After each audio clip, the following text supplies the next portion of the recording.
don't want peace. I want problems always. I don't want peace. I want problems always. I don't want peace. I want problems always. Judicial and dollar. That's what I think.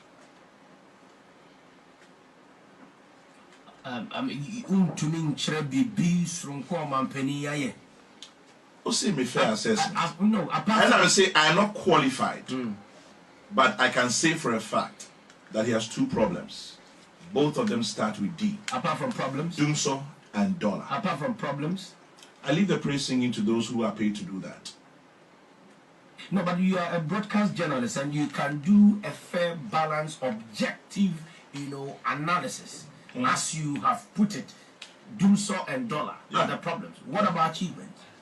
Oh, I mean, there are people paid to talk about his achievements. No, but you are a broadcast journalist. You are a broadcast journalist. I agree 100%. So you can assess situations. 100%. And you can analyze situations. 100%. So you can't analyze the good side of His Excellency. I haven't said I can't analyze. Don't take words and put them in my mouth. But I want you to say some good things about you said, you hear you. Now you say, I want you. So you want me to say. But I didn't tell you to tell me the president. But for me, I'll tell you.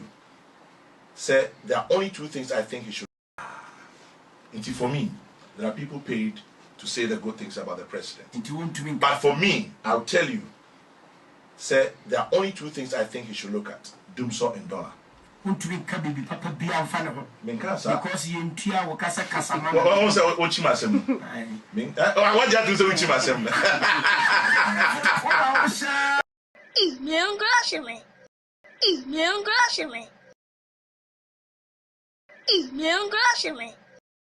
current administration, because frankly your record as a justice minister and senior minister in the previous administration doesn't suggest that your values were frankly any different from theirs.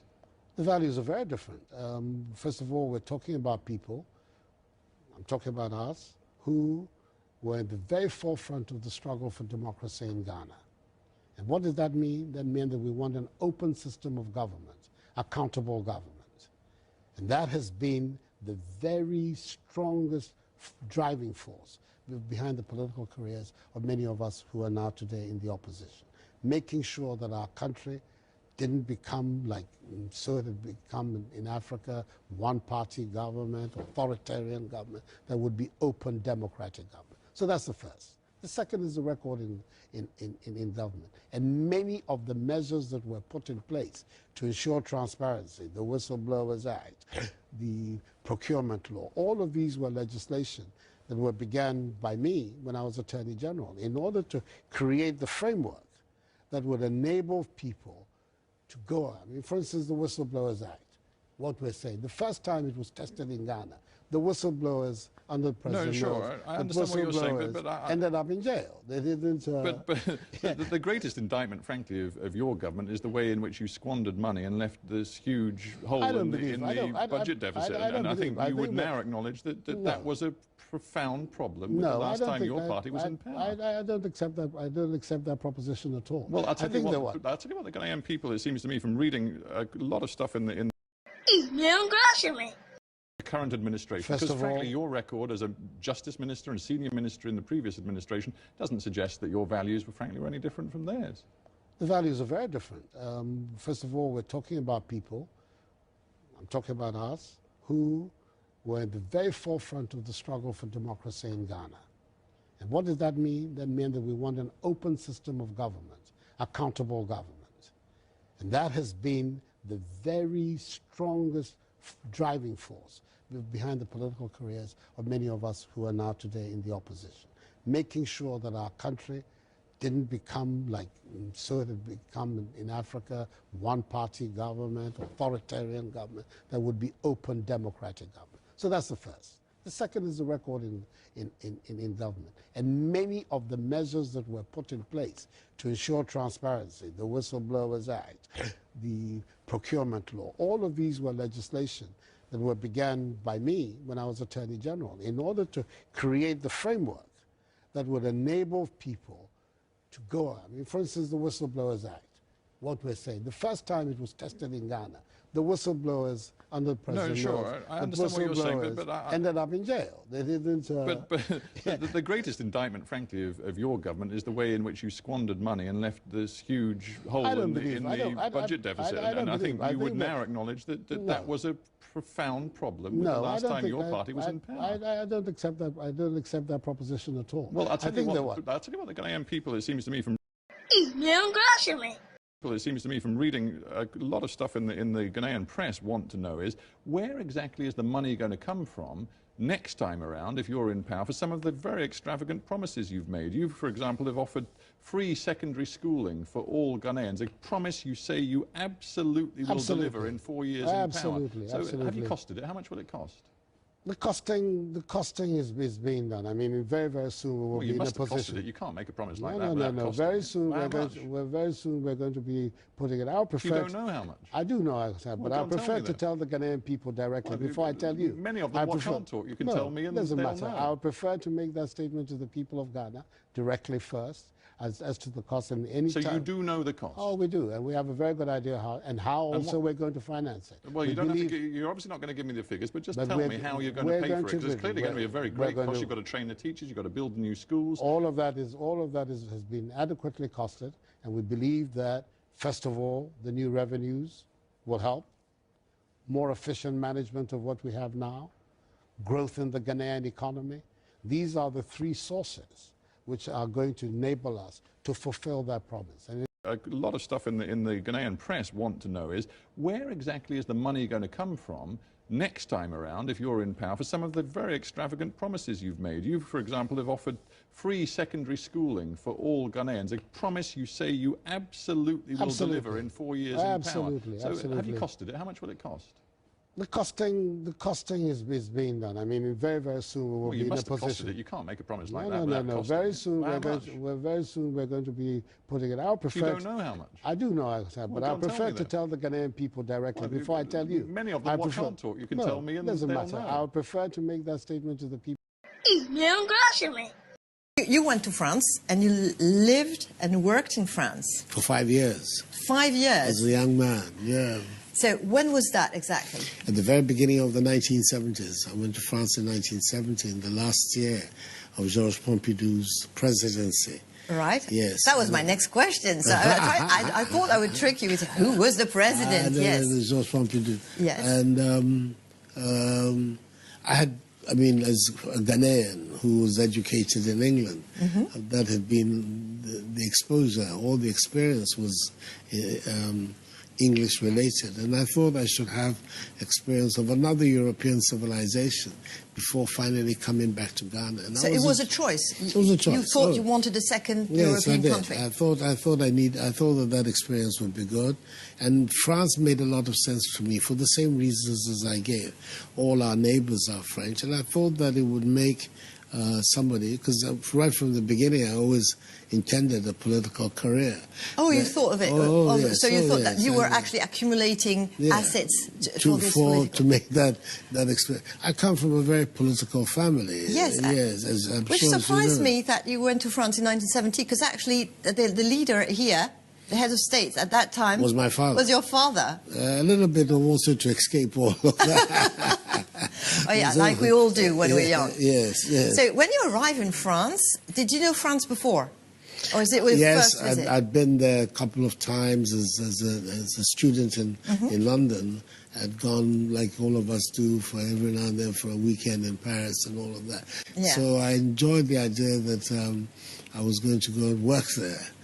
And I was unfortunate. A very famous and very well established American law firm was good enough to offer me a job in Paris. In Paris as conseil juridique, as they were known in those days in Paris. Those of us it was the very beginning of a career of a lawyer when you begin as a conseiller juridique. Absolutely, and I began it in France.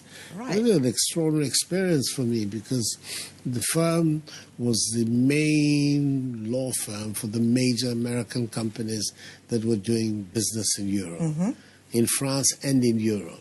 So you found that the big multinational the big American multinational companies, Ford, Lockheed, Bank of America, Citibank, all of these were clients of Couder. And it gave me a big insight into how those corporations work and the mindset that animates them. They also had important French companies, especially those who had a lot of international exposure, like Marcel Dassault. The French aviation company was a client of Couder's as well. And one of your clients was also a wine company, or is it? Yes, Lille. Utito se kuye. Utito se kuye. Fuado. Utito se kuye. Fuado. Utito se kuye. Fuado. Utito se kuye. What Jimmy Che ni pabia tieri americano. What Jimmy Che ni pabia tieri americano. What Jimmy Che ni pabia tieri americano. What Jimmy Che ni pabia tieri americano. What Jimmy Che ni pabia tieri americano. What Jimmy Che ni pabia tieri americano. Nano ai Guinea yesi ya tu omuma mpanyini na u Jimmy wayoti utise adanko ane maami ayira. Wayoti utise adanko ane maami ayira. Kwasi wayoti utise adanko ane maami ayira. Kwasi mpanyini wayoti utise adanko ane maami ayira. Kwasi mpanyini wayoti utise adanko ane maami ayira. Kwasi mpanyini wayoti utise adanko ane maami ayira. Kwasi mpanyini wayoti utise adanko ane maami ayira.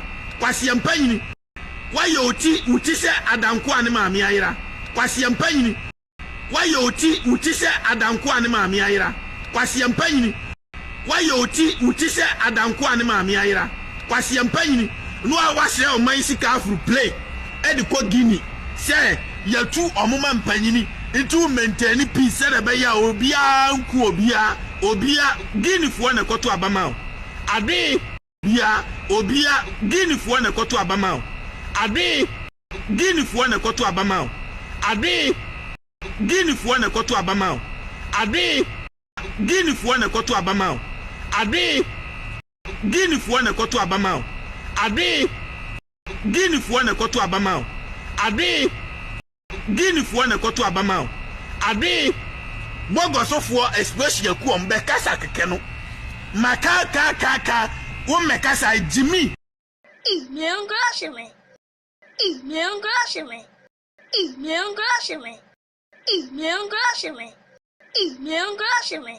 My view and that we should not tax mobile money, because mobile money transactions, a lot of the people who are using these transactions are very poor people. My view and that we should not tax mobile money, because mobile money transactions, a lot of the people who are using these transactions are very poor people. Total varied ballot 93,938. 93,938. Total rejected ballots. Total rejected ballots. Total varied ballot 93,938. 93,938. Total rejected ballots. Total rejected ballots. So the launch of this COVID-19 tracker app today is yet another important step by the government to leapfrog technology in finding solutions to the havoc the COVID-19 pandemic is wreaking around the world. We are trying to use digitization to help us in this fight. So the launch of this COVID-19 tracker app today is yet another important step by the government to leapfrog technology in finding solutions to the havoc the COVID-19 pandemic is wreaking around the world. We are trying to use digitization to help us in this fight.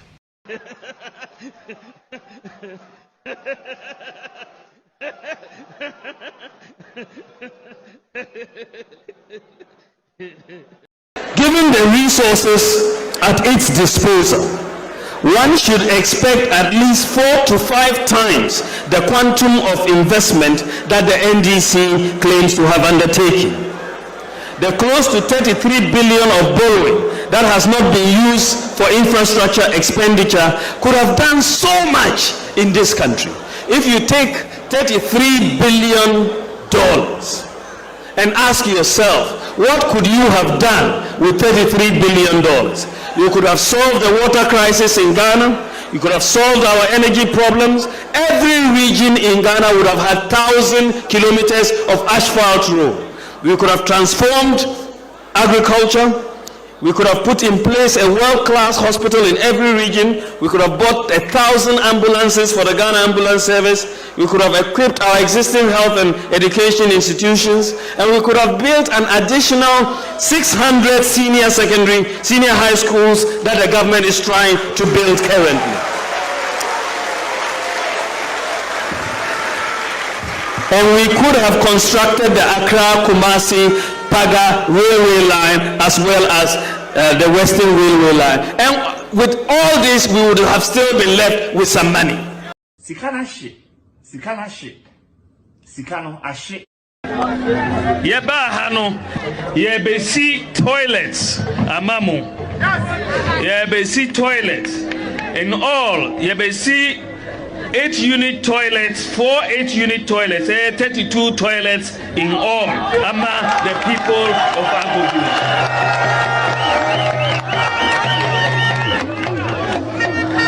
Usorina uko toilet, uya obejari enyasa. Usorina uko toilet, uya obejari enyasa. Usorina uko toilet, uya obejari enyasa. Usorina uko toilet, uya obejari enyasa. Usorina uko toilet, uya obejari enyasa. When they, for example, when they said they're going to build the dams, now Ladislas Klawiki, you know him? No. What's his name? Barumia. I call him Ladislas Klawiki. Why? Because he talks so much crap. You know. Yeah. What he said. That's the vice president. So what? He's a human being, ain't he? They say you disagree with him, but this talking crap is a bit harsh. See, that's why we're backward. No, we don't want to talk straight. We like talk straight. They tell me so I destroy the whole thing. Tell them straight. Hey, Baumia, what you're saying is crap. Period. What has he said with this crap? Everything he says. I enjoy him, though. I like him as a person because he knows the people are stupid, so he just give it to them all the time, you know? And I like it. He gives it to them, you know? He said he's going to do this. Yeah. I'm surprised he didn't tell him he's going to shave Jesus Christ's beard. Sikano ashe.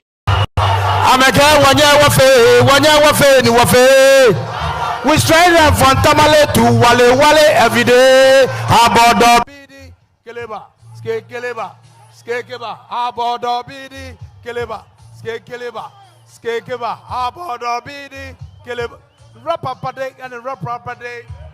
No, today we not go delay and not go delay. Nobody don't want to bumping like a fly, like a plane. Babylon was show Chando, show Babylon say this shall place. Stand by while I cash at Awale, I'm a fair late. Yendi agro, bra, me jawo, Mokono kaka bojibo, keleba, skekeba, abodo bidi, keleba, abodo bidi, keleba, skekeba.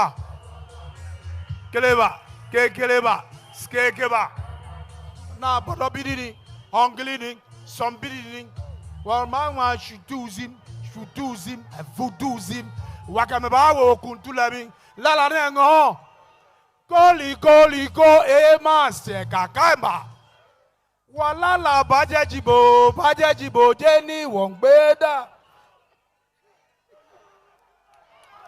Kuguru.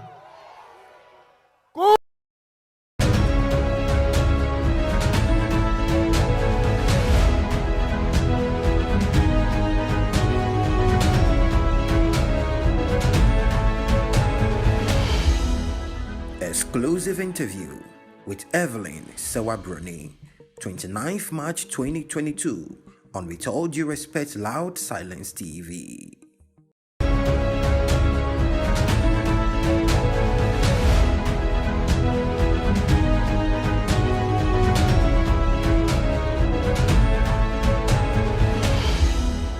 Exclusive interview with Evelyn Sewabroni, 29th March 2022 on With All Due Respect Loud Silence TV.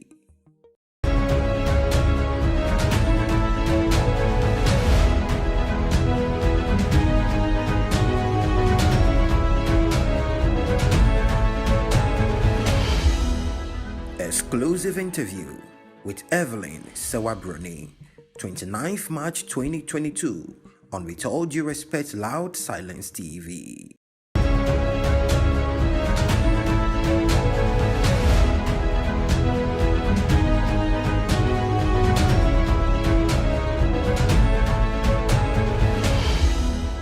Exclusive interview with Evelyn Sewabroni, 29th March 2022 on With All Due Respect Loud Silence TV.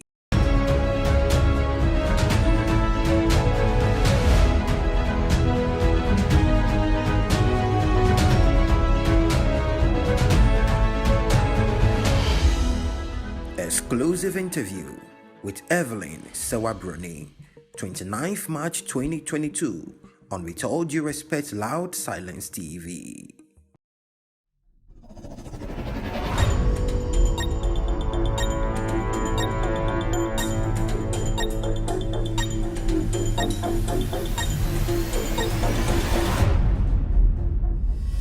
All right, good evening and welcome to With All Due Respect Extended Version. My name is Kevin Akobedu Taylor. We're streaming live from our studios here in Washington, D.C. It's exactly 3 p.m. U.S. East Coast. It's definitely 8 p.m. in Ghana.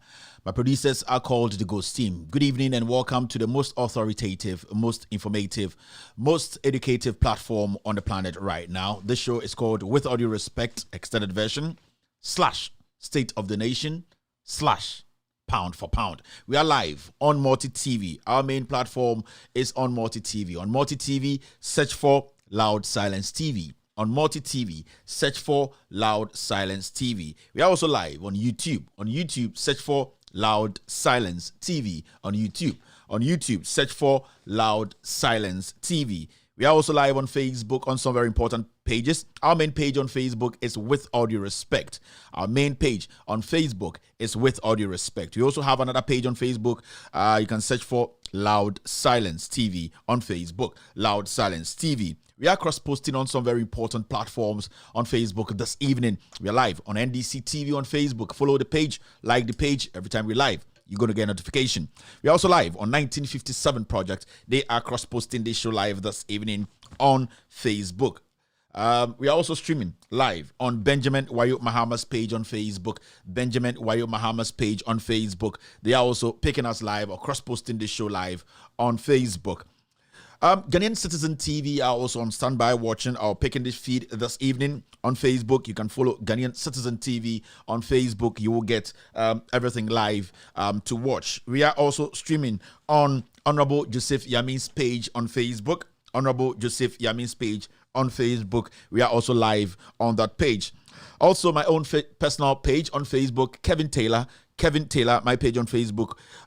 We are also streaming the show live on Facebook, and also Hopex TV and Radio. Hopex TV and Radio. We are picking this feed this evening across the world. Thank you very much for tuning in. If you're in Africa, Asia, Europe, and the Americas, I would like to say welcome, good evening, good afternoon, good morning, wherever you are watching me from. Welcome to the most social political platform. This platform is an anti-corruption platform. What we do is to hold accountable government officials and the government itself. What we do here is to make sure that we sell the truth to the people. This platform is a public service platform. The people are the ones holding this platform down. The people, when I say people, they are family also. They are the people making sure that this show is showing live on Loud Silence TV, on YouTube, on Multi TV, on Loud Silence TV, on Multi TV. As usual, you know, when we come this around this time, it's all about talking about Ghana. So many things has happened today. Lots and lots of things have happened today, and we don't even know where to start. but it's quite difficult to understand some things we are seeing in Ghana today or experiencing in Ghana today as Ghanaians. Sometimes you are short of words, the kind of words to use when it comes to the executive, when it comes to the judiciary, when it comes to the legislature. I'm talking about the presidency. I'm talking about the Supreme Court, that is where Chief Justice Enini Yeboah resides, and also Parliament. So many things are going on in Ghana. Majority of the people don't even know where to start and where to end. The Ghana Police Service is also on one side making sure that they cover up crimes. Tonight, as you know, we will be doing a lot of education. I will do my best to let you understand the reality on the ground in Ghana. If you're watching me from Europe, America, and Asia, I would do my best here as a Ghanaian. I keep saying that I'm not the only intelligent person in Ghana or intelligent Ghanaian.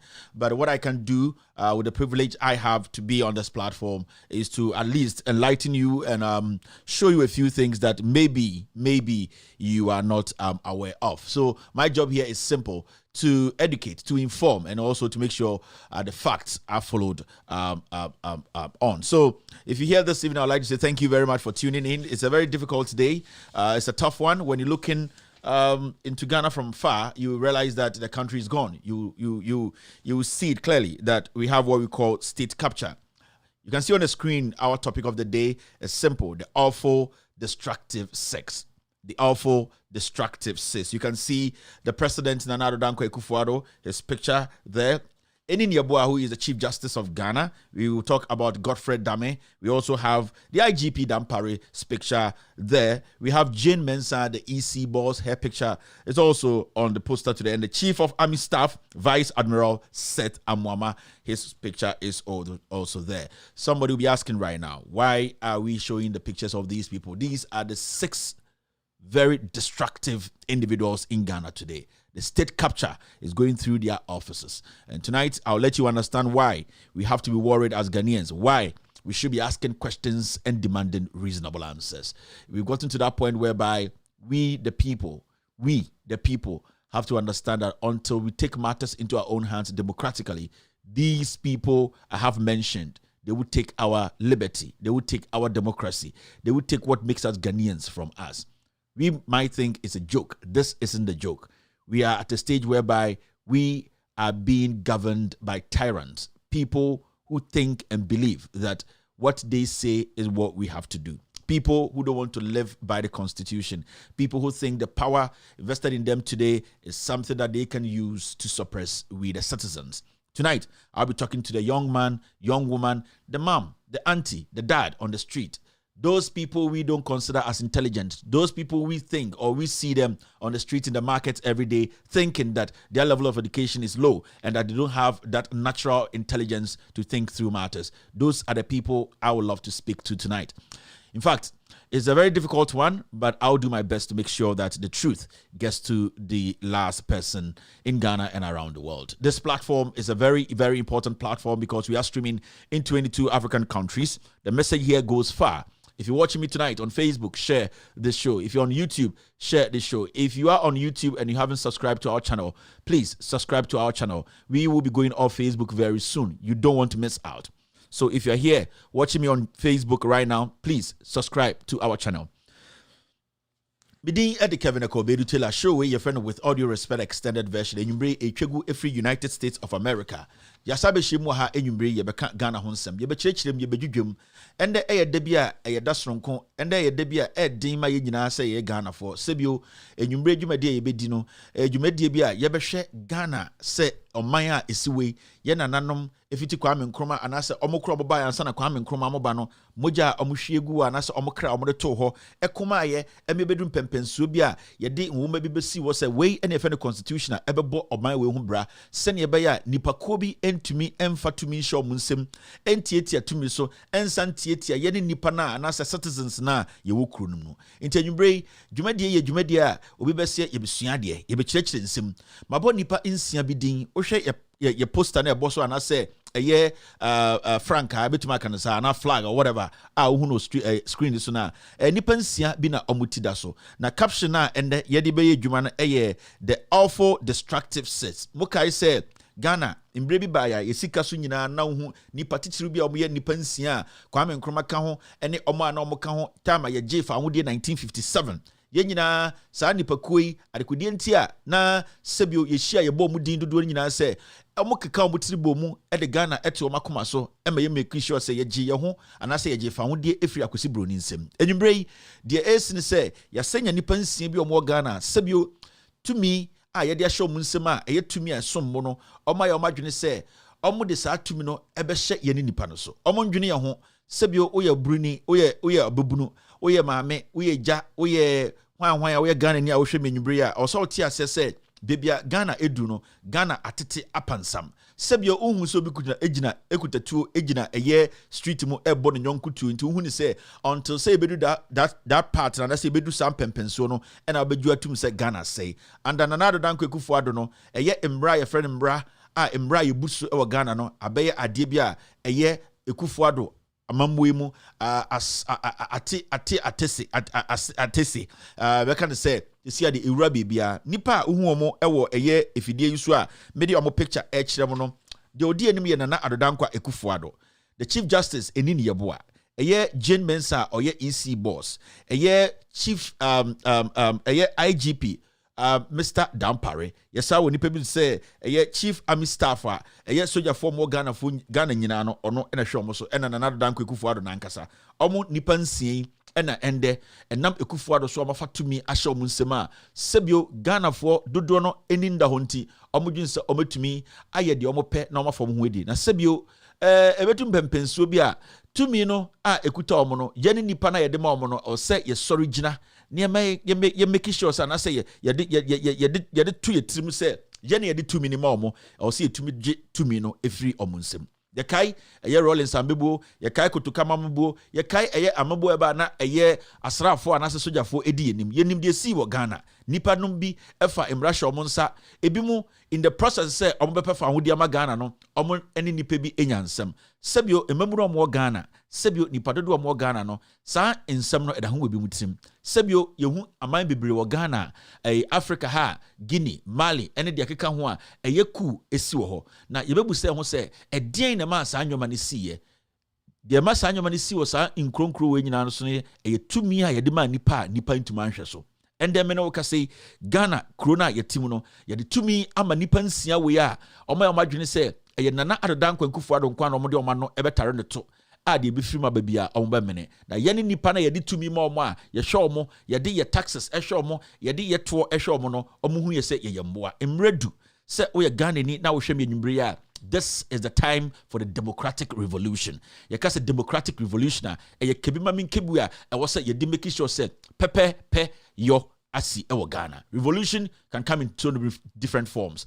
And impinifo so can mini anoma wona form say there are so many ways to kill a cat. Okra ohui yo nsembe bre faso anase e kwan bebre faso ediku eye okra. Enwumbrei ye bedi nkomo. Enwumbrei ye be kyerɛkyerɛ nsɛm. Enwumbrei ye be say sua de ama Ghana for ama wan nyina ya te ho ase se imredu se ye beka ye ho abom na saa aban tantan ya na dodan kwekufo ado a enche se bi otwedi ampokwa be beto nsa afre no ema ebu o Ghana no ye ne nipa ye ne mbeburu no ye betumi akire mu se ye begye fa hodie no de abo oman ho bra ene omo a se bi omo so enyini aba abeto ye enwumbrei ye bedin komo bidin e de Kevin Akobedu Taylor show we with all due respect extended version. And the first time and I say da edin kan a ohwe dwumadi eye abrabom nsem eye amanyosem eye dwumadi and I say eye programmer ye de etoto nyoma ye ka Ghana ho nsem de asempa no ebre dodo na omutie mi no dwumadi egumum pre 9 it's in 4 segments. The first segment is what we call the hello segment and I'm chia sebio obi a ohwe me ewo eye TV so Facebook YouTube any ewiasa fa na nyina oma giatum se omo betie nokre omo de nokre bom ho ban e de nokre aboa amedi bugana saa nipa no ye from the family omo michia kakra na maka kire mu nyina se me domo no omo so aka kire mu se omo aka kire me se omo dome the tosumienu or the second segment is what we call the social media segment.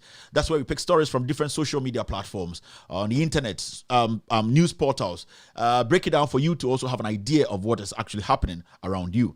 deɛ yɛ said, Tosum, you know, you call a man something so a friend internet, no, Yakofa in summer echegu, in some pelin, some polo, Cassia Bonacasia, Sibu, and then we near Brea, Upeka cra, Edia Kofi, Akosha, Irena, and I say, Ebiana, we need Egina baby, I want to me answer that NTA a year, Cassiabo, and Acasia.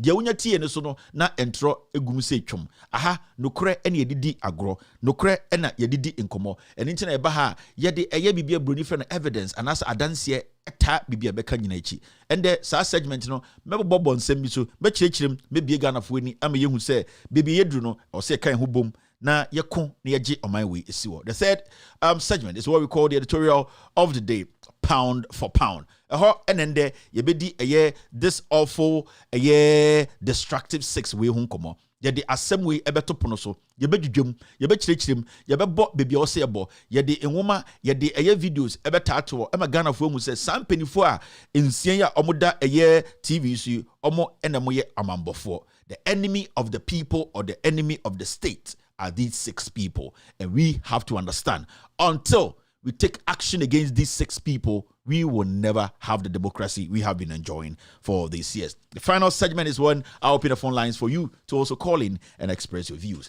The chat no maybe amatrofono Emma Ghana ni bia or amanane Ghana any wiasa fe nyina no enso be frɛ na wakyerɛ na adwene ɛwɔ nsɛm na yebedi hu nkɔmɔ no. Dwumade ɛso etre ekɔakyiri edumbre bia yɛnto sɛbe oyɛ akwara na wundu 18 years a mesrɛ ejanom ɛne ɛnanom sɛ monka nkyɛm sɛ Kevin Taylor and the Ghost Team Loud Silence TV so ɛne yɛtwegu maybe unyendru 18 ya mesrɛ pound for pound breno aya yentanto sebe inti se nkora no bekɔ dem akɔda ɛbɛboa bo ɛbɛboa me ɛbɛboa ama yenyina ya kyekyere manpa akyekyere nkora pa ama wabɛhwɛ Ghana so. This is with audio spread extended version. This is the show you have to watch. I'll be right back after this short break for us to start the show proper. Yes, let me show you this. Let me try and find something for you to watch. No, and remember on the 29th of March 2022, on the 29th of March 2022, a year Bosumia Yomi, a year a day Toso Edionunkron, a year Nanado Danko Kufuado, a year Nawoda, a year birthday, no, yeah, exclusive interview, no, with Sewa Broni and the Diankasadi Evelyn, no, we will be having that interview on the 29th of March 2022. A year Bosumimu. Inti Anchebia, a year the much awaited interview now. A month for Bessa Moti, the AC, what Sewa Bruni, and Yakufuado, and Sebio coming in the form of Kahono. I'll say Obiatia says, interview where you been Loud Silence TV, Iriasa Ferdinand, a interviewer. Sewa Bruni and Asa Evelyn no why na adwene say opese oka nsema atona sebio psychologically physically emotionally no wa fam na sebio ye nemba omo Ghana so ebi dodo na sebio nipa bi kuta tumi a omode hye omoso no omoso ebenya sa akukuduro no aba abontina bekasa ehia se obi betu anamo and as someone takes the step for other women around the world, especially in Ghana, to also come out with their story. This particular interview is not about an individual, and I say it's not about politics. It's about opening the floodgates for women, girl child, emma mo Ghana, embrantie bi de to me asho munsema omunitete omo fa hodie so ye womba bebra ye repi omo ye womba bebra me no ka se obi hyedem crop so hye no ho akomfo ye womba bebra se ye bie kwan to so omo nkasa nsema ye bete no ye ne benya emma ho adwene foforo protect emma. So the interview is not about, or it's not against anybody, it's about making sure the right thing is done. Yenim se yemba no anase Ghana fomba na mba omo wies no dodo no kɔ nyoma bebremu a sebio yemma omo ho kwan ema omo so enka de ato omo se ne be ya omo akomemu omo brabom physically no omo betumi nya eye healing anase omo benya sa akoma na ama omo akoma ato omo yim enso abo omo bra. This is the reason why this interview is going to happen. It's not political, it's all about addressing the issues to make sure that men who have power cannot use that power given to them by the same people to intimidate, harass, or some part used to threaten their life. Inti Sawa Hana Oshemia on the 29th of March, Evelyn Sawa Bruni will be live on Loud Silence TV, an exclusive interview with her. Miankasa Ename hosting Waha. I will not interrupt. I will allow her to speak the truth. If there's a time I need to step in and ask her a question, I will do so. Into which I may have this show, no, and I said this platform, no, and your platform, a Sibu, a platform, a Abrawa platform, a platform, a more DE, we Brea member, we Brea Nawaba.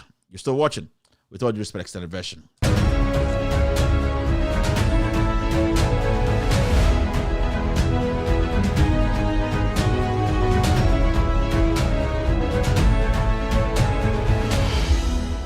Exclusive interview with Evelyn Sewabroni, 29th March 2022 on With All Due Respect Loud Silence TV.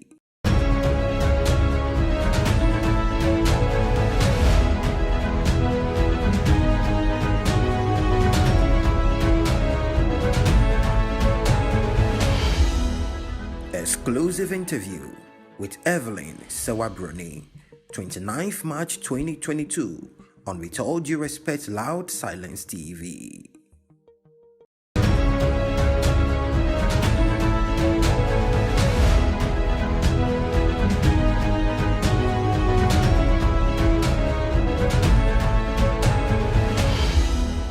Exclusive interview with Evelyn Sewabroni.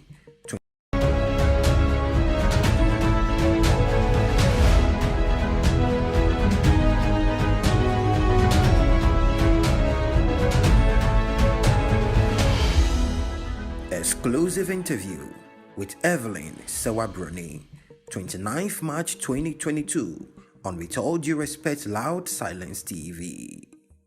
All right, thank you very much for staying. You're still watching it With All Due Respect Extended Version. We're streaming live from our studios here in Washington, D.C. My producers are called the Ghost Team. Let me say hello to a few people. Now, let's do the do quickly. Yao, Miss Siga is watching me this evening. Thank you very much, Yao. Kwiku Amedo is live on Loud Silence TV. Raina Yakubu is also live on this platform this evening. Thank you very much, Raina. I can see Abuajit Bernard watching Kevin Taylor and the Ghost Team. Mas Babatu is live here on Loud Silence TV this evening. Also, pound for pound, Alhaji Zygoti MP is also watching Kevin Taylor and Ghost Team. Esther, I lost you. Kwabena Kwaku is also watching me. Abel in the Bugri is live on Loud Silence TV. Lydia Gleza is giving me rose. Thank you very much, Lydia. Have a wonderful evening. Akusia Antiba is also watching me. Roy Jonathan is here. Lydia Urechi is live on this platform. Thank you very much, Lydia. Kofi Mahama is watching Kevin Taylor and the Ghost Team. I can see Sarahoa Tenup. I hope I got it right. Thank you very much for being here. Emmanuel Idiama is watching Kevin Taylor and the Ghost Team this evening. Nicholas is live here. Adam Sunu is live here. Francis T. Wayo watching Kevin Taylor and the Ghost Team this evening.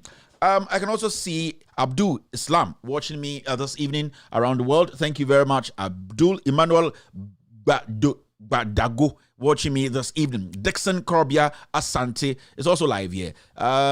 Enyonam Ampong is watching Kevin Taylor and the Shaize, good evening wherever you are. Thank you very much for tuning in. Ibrahim Amadou is watching Kevin Taylor and the Ghost Team this evening. Thank you very much, family. Thank you to every single individual watching me. Beda Obiase on YouTube, on Facebook. If you're on YouTube right now around the world, on our page, and you haven't subscribed to our page, go and subscribe.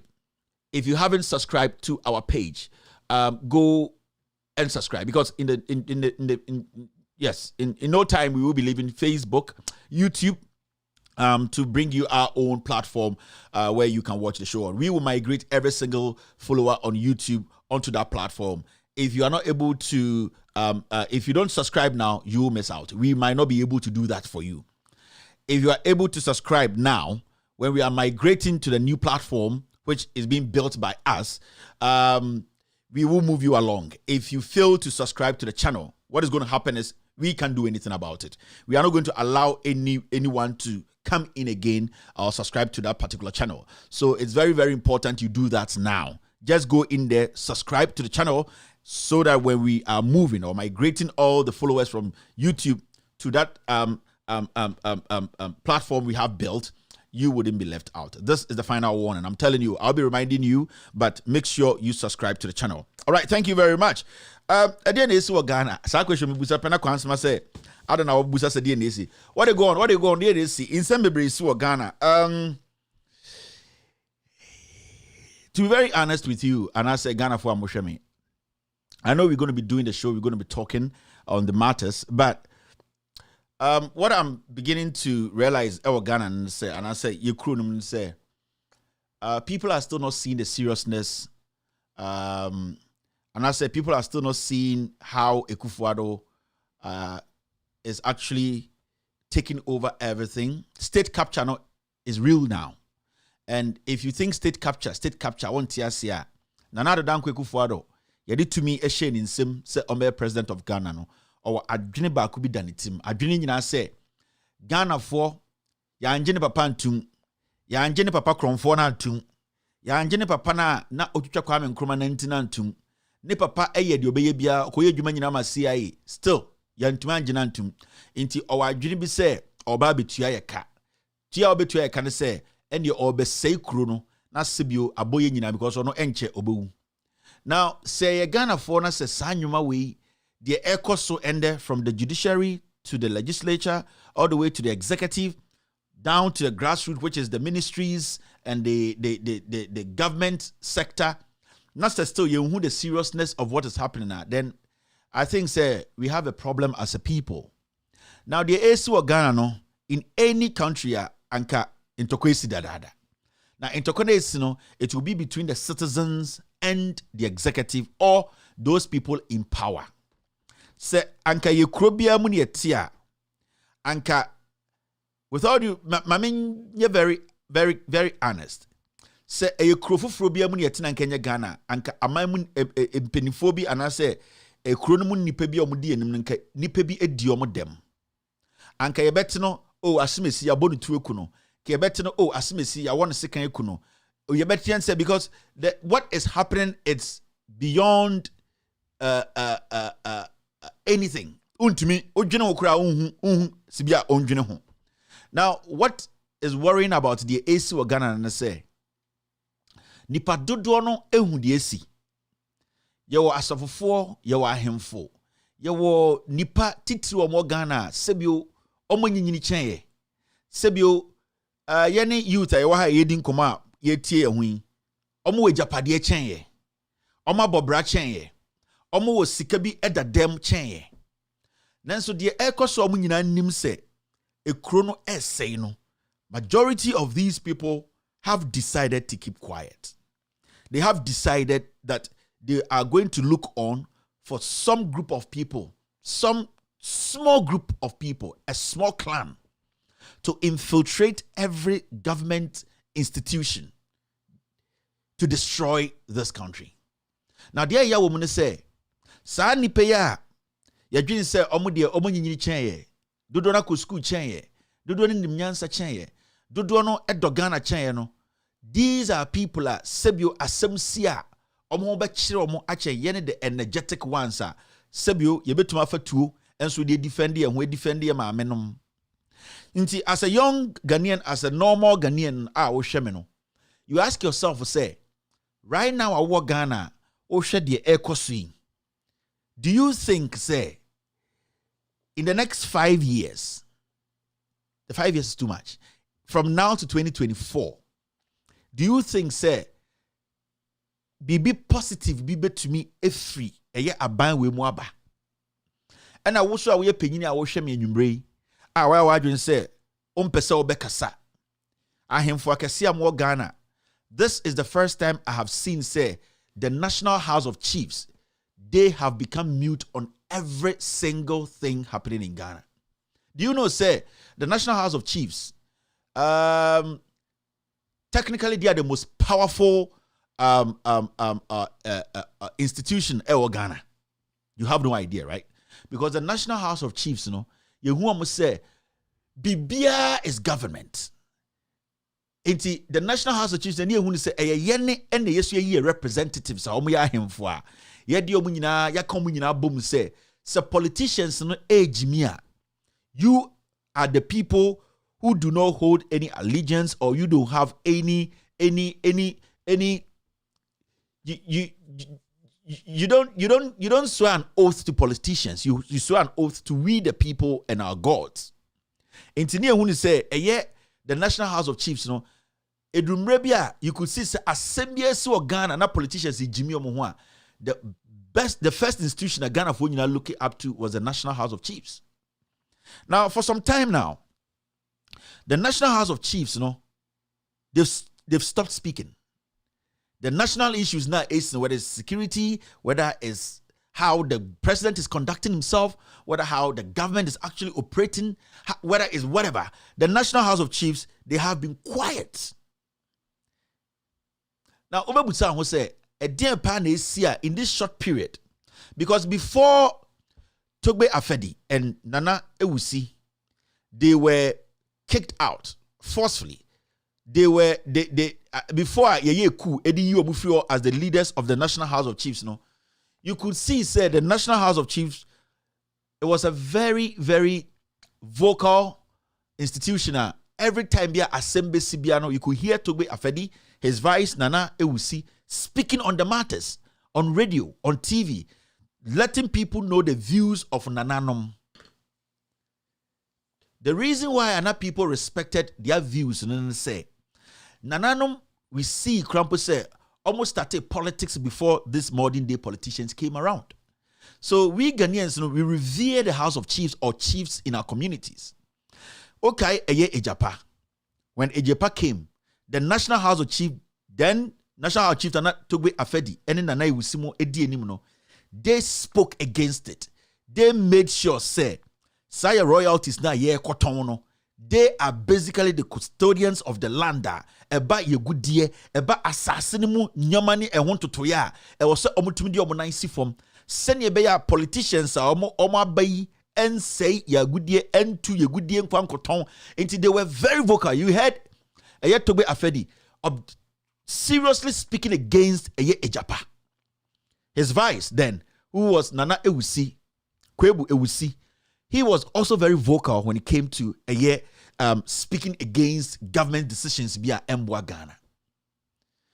Omokasa ya nana kandapa any omomakano Nana Dankweku for the use over 5 million Ghana cedis. Emma ahemfu bi bribe. Makachira say ohini also National House of Chiefs sa election or se wan gisi kani bi minimum man gisi kani bi minimum mo gisi kani nyina. Omukotwa omuto aba omutwa picture de ko chenya enimum nyina me sem wo list no. Ohini o say ono oye clean no. Ombra makachi Kevin Taylor boa.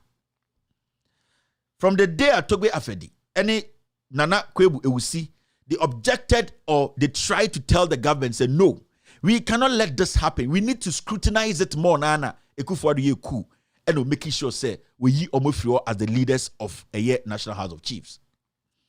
Any kofa a National House of Chiefs, or Henefo Frobesiwo, or Jia Hoho. This new president of National House of Chiefs, or Jia Hoho, as we speak now, he doesn't even know how he became the president of the National House of Chiefs. His job was simple. Come in and nod to every nonsense that the government does. Oba Power and Obeka say Ejapa is good. Mokai Ojia Hoho, the president of the National House of Chiefs. So as we speak, there's a disconnect. This government cannot rely on any group and say, we have listened to this group and this group advice, this government has listened. There's nothing like that. I'll be taking some time to tell you about chieftaincy disputes in Ghana since Ekufuadu became president. I'm not going to do that today.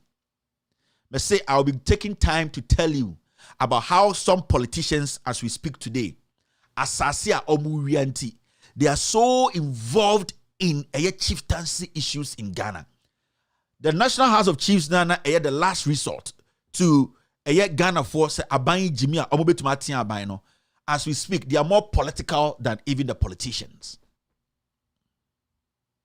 And it is getting to that point whereby yeni penyibia or Ghana and the yeni Ghana for you to be the Russian and as an institution. Like I say, this institution, as some seer, they will be the people who will step in and everybody will shut up.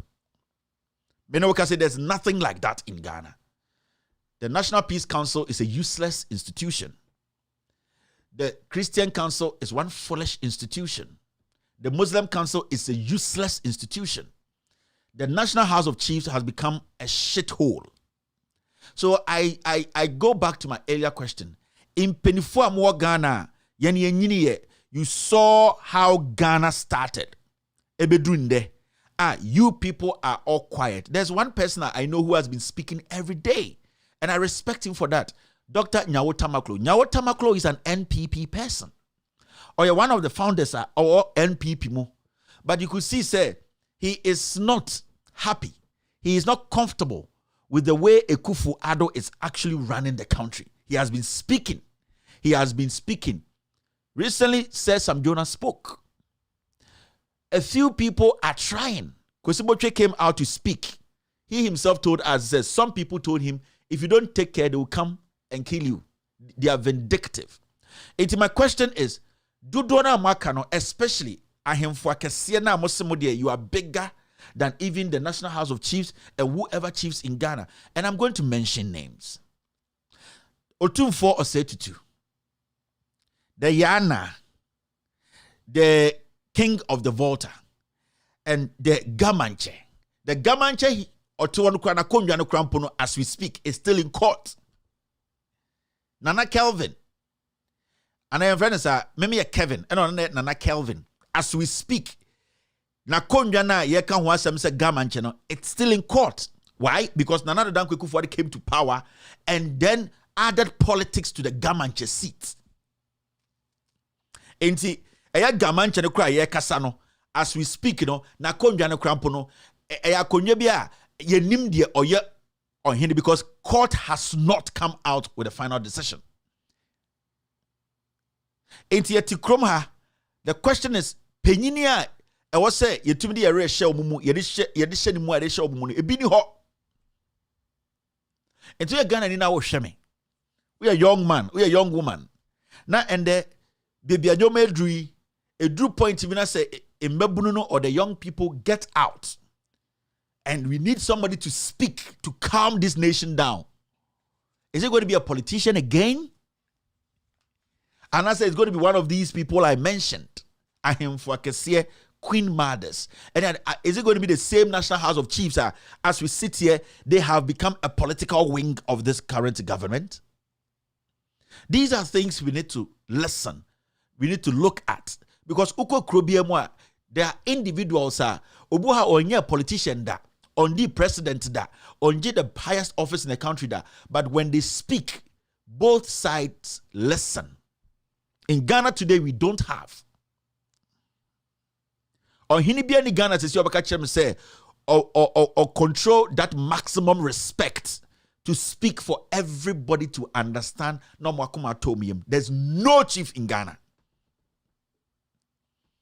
Yeni on hini bakumpo Ghana obitimaka today, when there's a problem in Ghana, I can step out and say, hey, Ghana for misremo, munshe me nim, na me mo bibia nko jojo, na me nim pinifon kasa. There is none. Those we thought that they were there for the people have now become political slaves. And we are harmful, but they are slaves because they are being manipulated by stupid politicians. Those we thought that you dear, Momo dear, way dear, Akonya way dear, Sa palace way dear, there is authority there. Today, those palaces have become like some shithole palaces because there's no respect coming out of that. So where do we go as a people? Because I am feeling are useless. Senior citizens have all decided not to speak. One or two are trying. The system is consuming their voices. The young people in the country are getting frustrated. The anger is building up every single day. The Supreme Court has become a den. The government cooks its criminality. It was even tough for every or anyone to speak ill about the Supreme Court. Because in our heads, or when we grew up, and also when we were growing up, what we came to see were people who did everything possible for people to believe, said they are diligent, intelligent, honest, just judges who occupy the Jubilee, the Supreme Court. So politicians were even scared to be talking on radio and using the Supreme Court as an example because they know that every single individual there has proven or has a track record that you cannot taint. What has happened to the Supreme Court?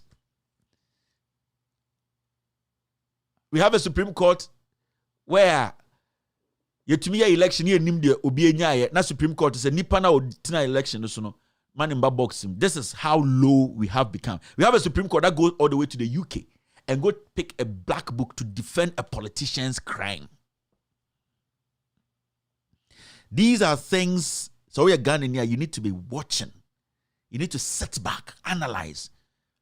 In cry in semesisi wo nyina ye de biatia ne kase oh we mu de omo Jimmy we mu de ade no mokosa. They are not foolish, they are not stupid. Ye de tumi ma nipa bi ena saa nipa no omo yo madwin so omo de tumi ni ebetietie amanfo fa anwodie so along the way no those people could not take it anymore. And let me tell Ghanaians, we are not better than any country or any citizen from any country. We will talk about, and the topic, the awful, destructive 6. These 6 people, they will start the destruction of Ghana. And they be a mekachere MPP for say, a time will come. Mekachere Ghana for say, a time will come. You might need a voice to help people to hear your voices. You will not get. And I'm going to say this to the young men and women in the NPP today, defending murder, defending people using the constitution to trample on people's rights, defending crime. Say, you people in Ghana today, you might not like me, especially those in the NPP. You might not like me, but a day will come. You will need a voice to help you so that people will hear your voice. You will not get. You have all the media houses in Ghana. You have all the tribal bigot journalists in Ghana. They will not be able to tell your story for you. And so many people, majority of you guys in the NPP today say, it is far. It is not. The beginning of our end is close to our feet. The beginning of our end as a political party and as a country is closer than you think. Let's do the social media segment. Now, this is a reminder. Neo Krumha and it is the same way. Now, Diana Asla Owusu Okaye. Oh, in a wig. Oh, in a wig.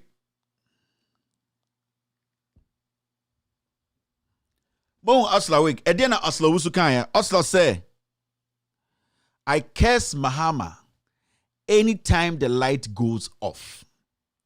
This is a woman who now I'm hearing wants to be a presidential candidate. This is a woman who now says she has all the moral rights to speak to Ghanaians for Ghanaians to listen. This is a woman who thinks that she's smarter than everybody in Ghana, including the NPP faithfuls. This is a woman who wanted power. And I'll be bringing them out one.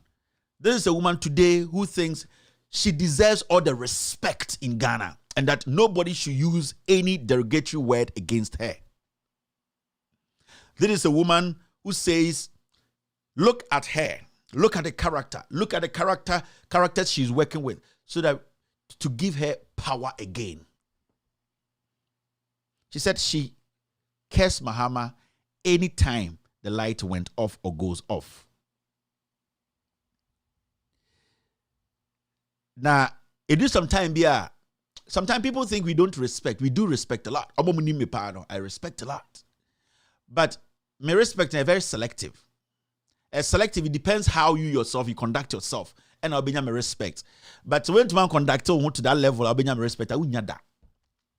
So when we say here today and say this woman, or no be also Ghana for today, and there was a minister of communication. Let me tell you people something today. And this is an expose I'll be doing. That Bati Airtel deal now, Ghana for say, Omo Eton Airtel, Omo to Airtel, $1 no, it's a lie. What Sam George was saying the last time about Airtel deal, no, listen to him. As much as I have my own problems with Sam George, he's on that committee. We have done our own investigations. Sa Airtel, no, Ghana did not buy it $1.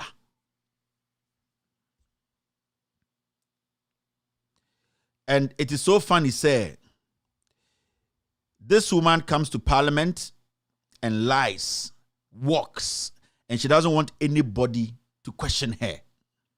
Now, Airtel, Bati Airtel, sad deal na, almost tongue, Airtel no Ghana $1 no. Me say,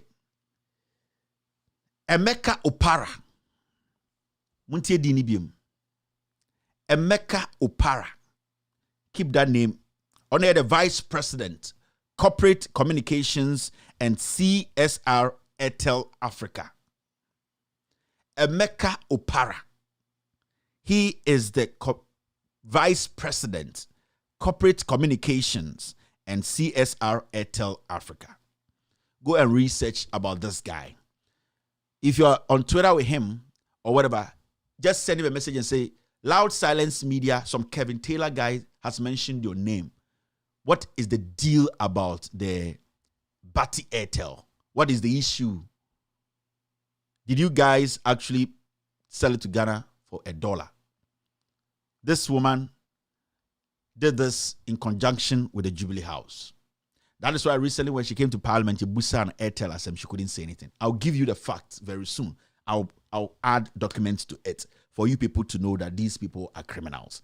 There's a reason why I just showed her picture. But I say, sir, Airtel deal no $1 no. We share asla obi I say it's a lie.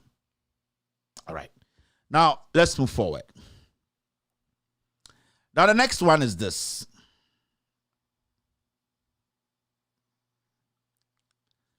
Gabi Asorichiraku ye nipe bia onam Ghana na adwen so nimnyansa chen obi a o Ghana. We saw Gabi. Ochi Gabi tna house said the last 5 years ejuma ben na oye how much was he making in a year? It should show you his taxes. Only 1,000 Ghana. Let me say this again. Say ende Gabi Asorichiraku. Let me move to this side. Ende Gabi Asorichiraku. Ushianenda. Namon Kanchen say on Chemo how much money he was making 5 years before Ekufuado. No, before Ekufuado became president in 2016.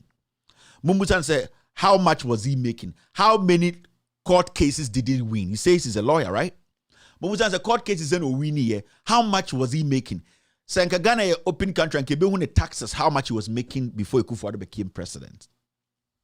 Today is the big guy in Ghana. He has money than anybody in Ghana. So he speaks like he's mad, but he's actually mad. You people don't know. This fool has taken everybody for granted. This idiot, Yejiminti, Yama Obidisa Gabi Asorichiraku today walking in Ghana in those skinny, dirty jeans and skinny, those Krama Kaunenti suits he's wearing. He thinks he's powerful. And I'm going to say, in any serious country, Ghana and majority of these people, they will not be around. This is what Gabi Asorichiraku wrote. In 2016, I heard the president asking how NPP could reduce taxes and still spend. He was talking about John Mahama. Answer is simple. Don't spend 3 times more than required to do a project. Those times, no, they were in opposition, they were the most intelligent people. Or just small can. Or they said John Mahama, kase, now then MPP for better my year reduce taxes. Because he's doing everything possible to reduce the taxes. And I can say, MPP for any or answer. Ninja say, don't spend 3 times more than required to do a project. Now the question here is, since NPP came to power, project Ben no Motumidi Omunse appointee at the document Abekan say John Mahama's administration just doubled or tripled the amount of the year project. Which project in Ghana? This is the 5th year of Ekufuado. Which project? Sisiani Ubibe Tumaka said, this project, these are the documents, these are the projects. John Mahama inflated it 3 times, or the government inflated it 3 times. And now almost Sikasi. And your man on buy a backup Pukwasi. And the Omuko to John Mahama project the dollars. A ba Omu project no muko to cities. One Jimia a womoso. Now, this is what Gabi Asorichiraku said in 2016. Now, in 2022, Ilevia Samaba. This is what he's saying. Have you ever asked why contractors are for e-levy? Or catch them say, why do you want say contractors no? Why do you want to say pay e-levy no? And on what's to us. So see, they want to get paid, and when they get paid, your roads get fixed. And when they are fixed, it costs you less time on the road and on car maintenance. Or say contractor for no pay e-levy because omo say you tie omo car no mutum di bia kwan no omutum di kwan na mo cars ni nyina ensese se ne be ya mo benya sika e dia maintain mo cars no in case say mo ntua man car no be say kwan ne say ya ba yetua dia omo betumi asolve. So basically no obeso che Ghana for say se mo ntua e-levy na mo kwan yenye. And that the contractors in NTS say if they fail to support e-levy, sa a car omudi contractors no omuntia. What he wrote, turning upside down. This is what he meant. And this is a guy we have given $2 million to on a silver platter because you see BB the Ejapa. $2 million no with D. How many contractors and the Ghana less than $100,000, $400,000? This guy has $2 million. I didn't think a man $2 million say or a consultancy job. Ewo Ejapa project no. Consultancy. DNA consultancy. Oh, Ejapa project bi bekoso. When I was say odwendwene hu say eye project no document be ho we ye besi sen ye ne company we ehia omo price just say consultancy ni just say ono ne ekoje na adwene okuta adwene pa o de beboa Ejapa no. Ene man $2 million. Enti sa $2 million no contractors for omo jimi omo hia sa sika na e wo ne ho no. Enti omo de omo support e-levy yes am fa taxes emesi omo so na omo jiminti na omo nya sa 6 billion Ghana cedis na omo de tua contractors ka. So indirectly no gabi asochira ko contractor na hwemo so we jimi for one support e-levy. It shows clearly this government has nothing. But what will make a man who was talking about inflation of contracts 3 times today not being able to pay contractors? He trying to use nuisance taxes as his defense. A man who has robbed us of more than $2 million.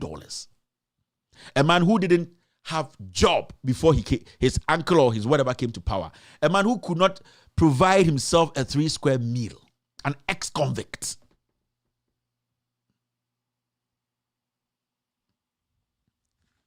Let's move forward. Now, I saw this, and it's a prayer from Papa Duncan Williams. Now, me who pray and I'm say, Papa, prayer with ye, ekuti ebi anim niura, I me prayers, into me faji. Into me who prayers where I'm say no, prayers with ye. Papa, ona obody Obama me, and you be a ekutia prayers, me ekutia prayers. See, I need a glow for the start here.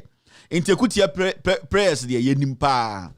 Na me who prayers when I'm steady prayers na me monitor prayers no directional prayers they call am prayers we dey media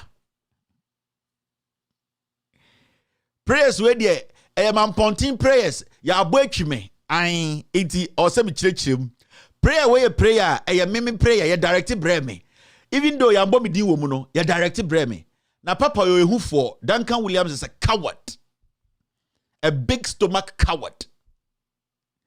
He is a man who capitalizes on the ignorance of the people to make millions. Papa could not mention my name. I know this prayer goes to me, comes to me directly. I am going to respond to this prayer. Inti sa ekuti empire na obo bodo brofu no masa. Ya be kinkan achirechirem achire wo so ye hufo. Me se o ya be ma bomidin ma bo yem ma uyem wo be dwonso afo onum. Prayers in.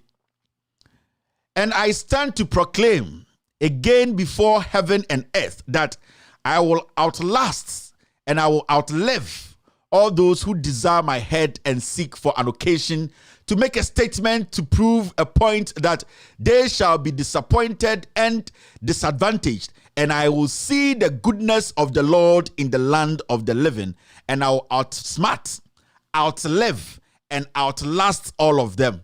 We are Macbeth. Papa, a young woman and our kind we are good at orals.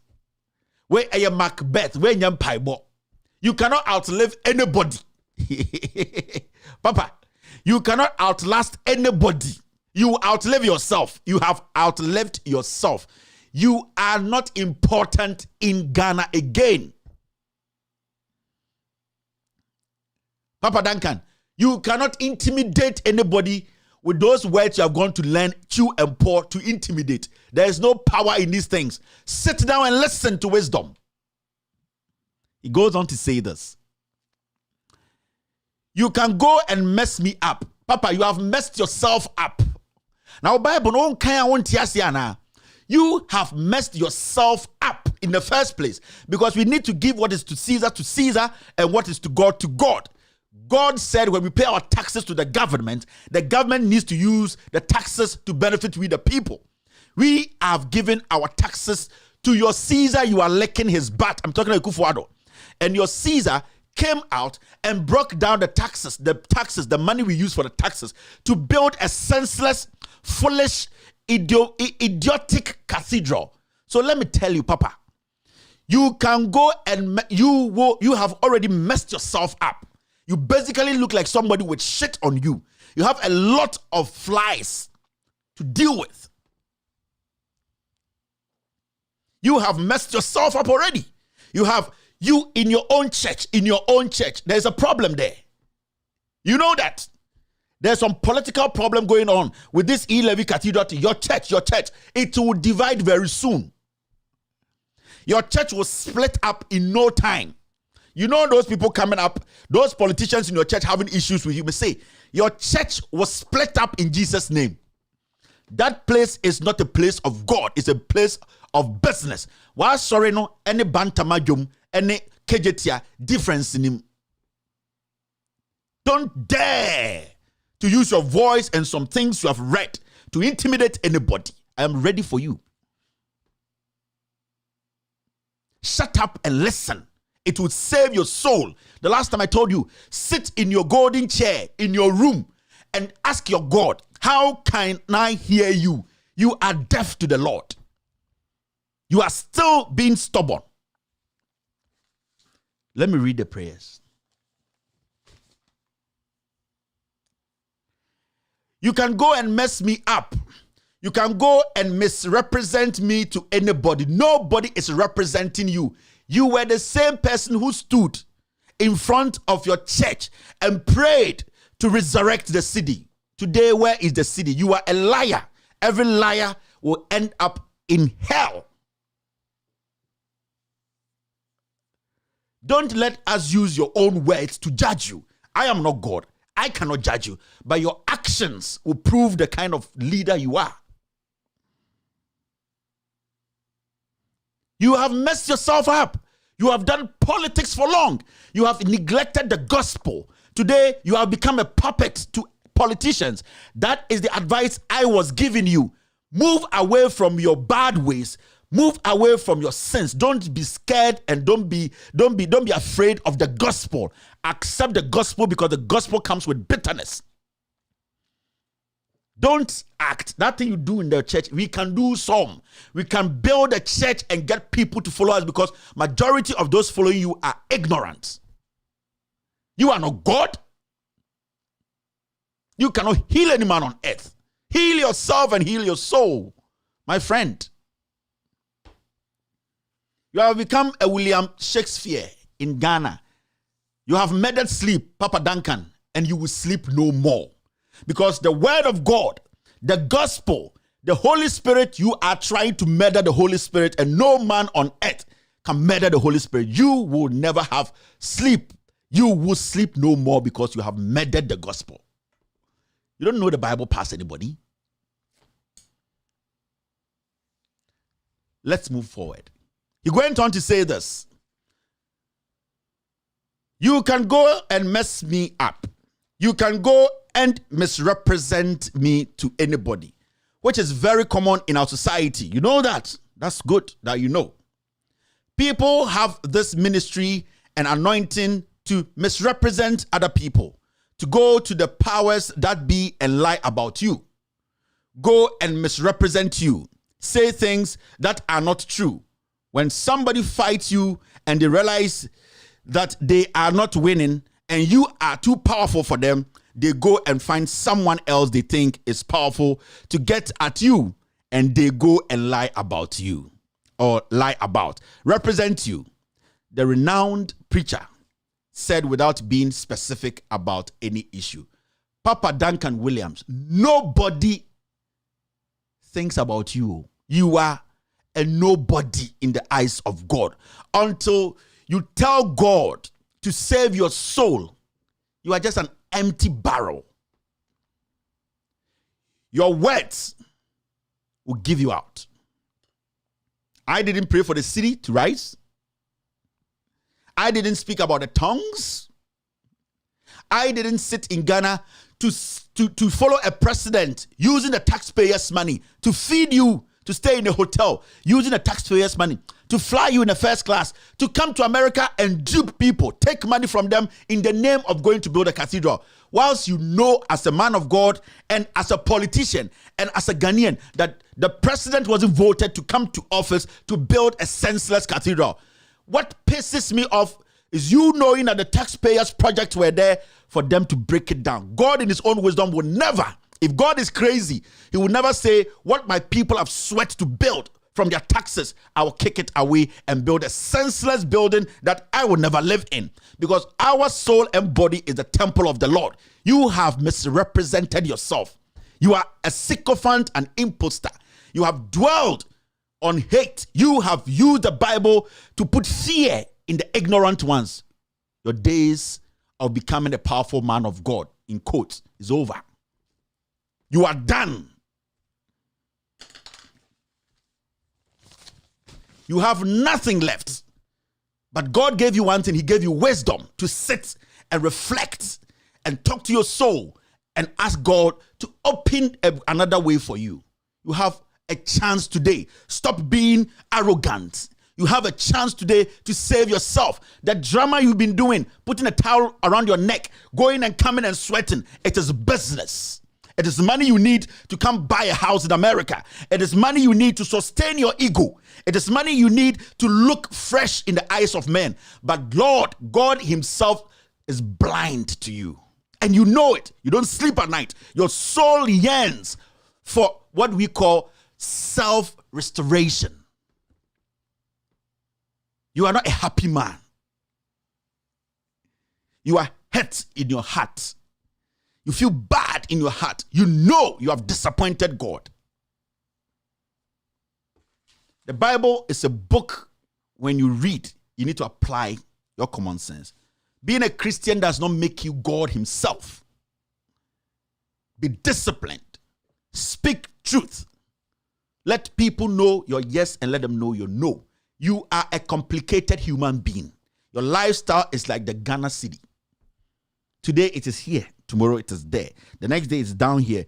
You are a problem to yourself, not me. If you want to pray to God, stop this comedy, this Macbeth. Me say, turn the light in your room off. Sit in the corner of your room. Take off your clothes and ask God, God, save my soul because I have offended you. I have allowed riches. I have allowed things in this world, these material things, to mislead me. You have lost your way, Papa. I think since you became a man of God or you accepted Christ, nobody has been able to speak to you the way I am speaking to you. So you didn't even know along the way that you have lost your way. You have lost your way. You are not perfect. You are human. I love you. Do the right thing. In fact, repent.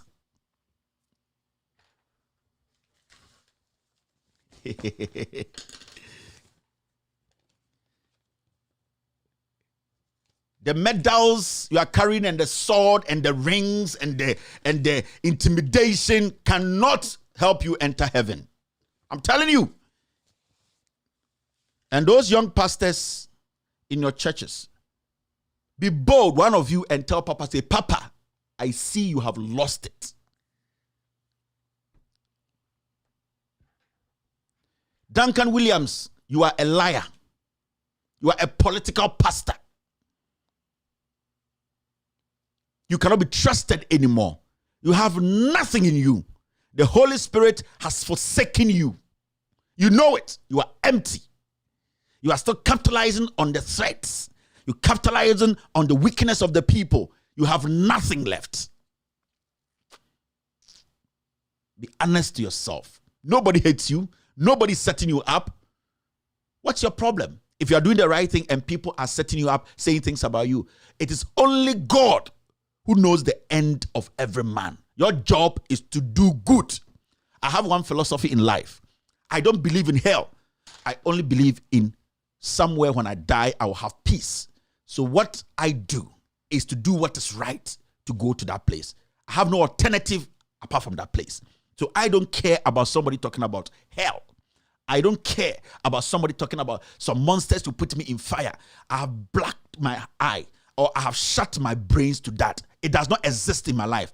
I have only one alternative, and that alternative is to be honest in my dealings so that I'll end up where my soul will have a lasting peace. That is what you have to do. Stop intimidating people, my friend. Shut up. Shut up. When you are given options as a Christian, you will never be serious. Don't have any option. If you have one option, because if you don't work towards that only option, you are done.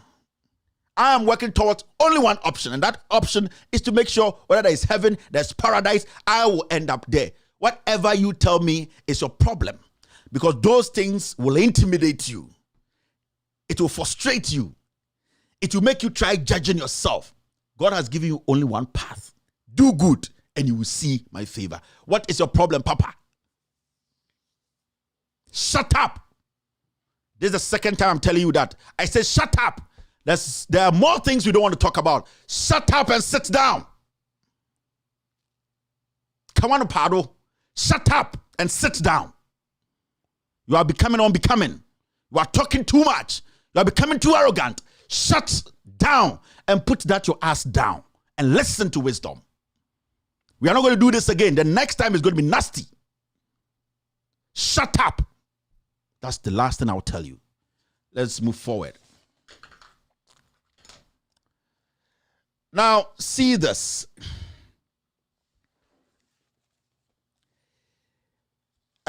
Two policemen. We know from the Ghana police that they have been killed. Me say, no cray friend, no cray or Ghana. It been Ghana. Now, when you read this caption, two policemen involved in bullion van robberies killed after intel-led raid at Boteman. Now, the police are contradicting under IGP Dampare, under Kwesifori, this particular issue. It's so shocking that suddenly the police were caught, the criminals or the murderers, the policemen who killed the other policeman, they were caught and they were shot. Police, you know, for some reason, there were exchange of bullets and those two people were killed. But the other one suspect ran away. Some civilians ran away. Now, when you read the police, Omankasankasa statement, you see something like, two policemen were leading police to gang hideout. So the Ghana police is a criminal cartel. The two policemen they suspect killed the other policeman, that bullion attack, you know. Kwesifori say those two they killed. Now we are prime suspects, you know. They were leading them or they were taking them somewhere, some ambush will happen, so they had to take the two out. Those are the main suspects. Now, when you read the police, Omankasa statement or their report, this is what they say. Yak, when you put the power Ghana on, because some doors too much. Now, this is what the police actually say. Momi and Kaina, Afi mentioned Ghana police, and some people have done a great job by analyzing their lies. I saw Elekem Kotoko do a great job on it. I've seen Kwame A+ them all try doing a good job on analyzing the police statements. The police for no mucha. Now, when you read a police statement, this is what it says. Update on police investigation into bullion van robberies. Police Affairs Directorate, Police Headquarters, and order and a blah, blah, blah, and the reference number and any other day. Now, let's read the statement the police came up with.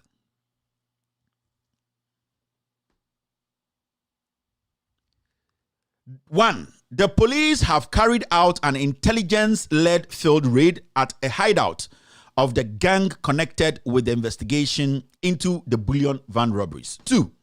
During the raid at Boteman, near Ashaiman, there was an exchange of gunshots and 2 policemen, number 58284, Constable Randolph Jima Ansa, and number 53549L, Corporal Stephen Kweku Nyame, who had been arrested in connection with the bullion van robberies, were shot and were pronounced dead on arrival at the police hospital, where they were rushed for treatment. Some other suspects believed to have sustained gunshot wounds managed to escape from the scene. So the police believe that those other suspects, they cannot tell us, they believe they also sustained gunshot wounds. The 2 primary suspects now, they believe killed the other policeman. They were all gunned down because they also shot at the police and the police had to kill the 2. But the other suspects, who they believe sustained some wounds, they are at large. This is a report from the Ghana Police Service. 3. Further investigations have led to the arrest of 5 other suspects, 4 of whom are policemen. We are pursuing 5 other civilian suspects who have gone into hiding. Now, when you went to the first place where there was exchange of bullets or gunshots, who were the suspects? Were they the same people you are talking about here or a different group of suspects? Because you have not given us specifics. Some suspects you believe sustained gunshots, they ran away. Now, you have been able to arrest 5 more suspects, and then you are pursuing 5 other civilian suspects. So, how many people are we talking about here? The prime suspects are more evidence on, and knowing that you can prosecute tomorrow, you have gunned them down. And they are former policemen. 4. The policemen involved have been indicted, and all the suspects, number 537, Constable, and all that, be arraigned before court tomorrow. That's today. We are appealing to the public and health facilities within the Accra Tema area to report to the police if they find any persons with gunshot wounds. 6. We want to assure the public of our determination to continue to take the fight to the criminals to ensure the safety and security of all persons. We urge anyone with relevant information to contact the nearest police station. Signed, Director General Public Affairs, DCOP Kwesi Ofori. The Ghana Police Service is lying. They are covering up for somebody. That robbery, the police force, the bosses, some of the bosses there, they knew about the robbery. They were involved. They didn't want to bring these boys out because if they are given a fair trial to speak, they were going to mention those bosses and those politicians who were behind that raid. The Ghana Police Service, they are lying. Suddenly, you had about 7 people from what we are seeing and from your own statement. About 7 people were at that location where the guns were being exchanged, bullets were being exchanged. But shockingly, surprisingly, only those 2 suspects were gunned down. It is shocking. They were the only 2 men. And in fact, when the bullets were being exchanged, did you guys pick up any guns?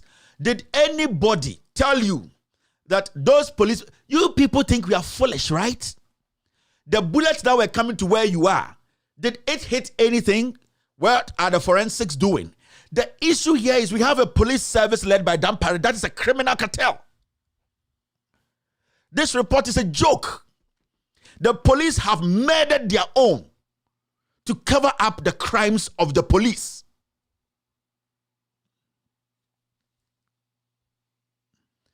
If there was exchange of bullets, we get it. What kind of bullets? Were there for AK-47 bullets? Were there pistols? Were there handguns? Were there registered guns? We don't know anything. They were just exchange of bullets and somebody was killed. And suddenly 7 people, 8 people, as from what you are saying, you don't even know the number of suspects you were exchanging bullets with.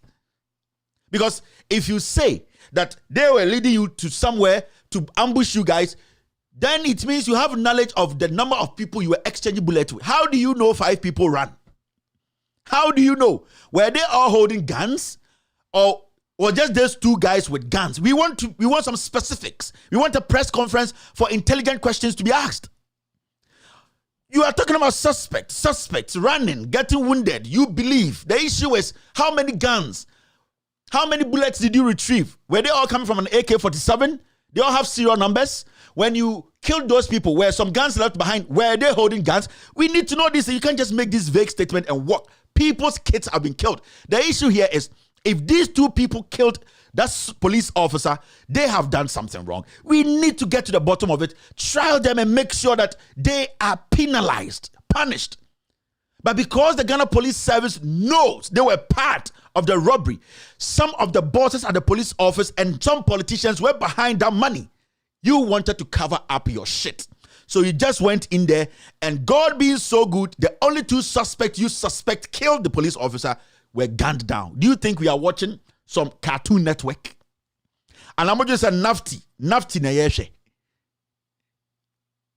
Because we need to know who fired at you. Was any police officer wounded? Were your cars shot? Where did the incident happen? Can we go there and see if there are some bullets there? Can we make the forensic guys check where those bullets came from? Is it coming from AK-47 pistols? Where is it coming from? Maybe a bullet directs us to a pistol that has been registered with the Ghana Police Service. Give us some intelligent answers. But you see, Jimmy Anna, it pisses me off when police if one graduates a Ghana for for.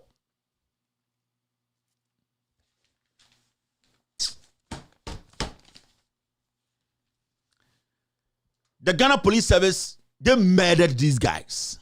Yes. Dan Parry knows, Kwesi Fori knows. They murdered those gentlemen. If the Ghana Police Service want to be truthful, we need an open press conference.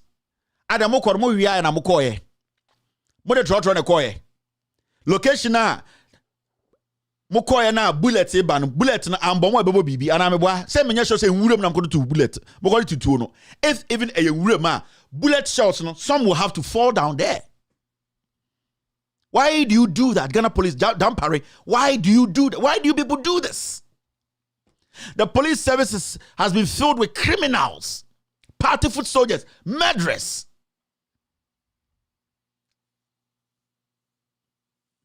Somebody said that this police story is like Peppa Pig. And I say PJ Maxx. This is a PJ Maxx story. And Mekaka Zara story is not really be. I said you should be implementing. I think the one she's watching now is Zara.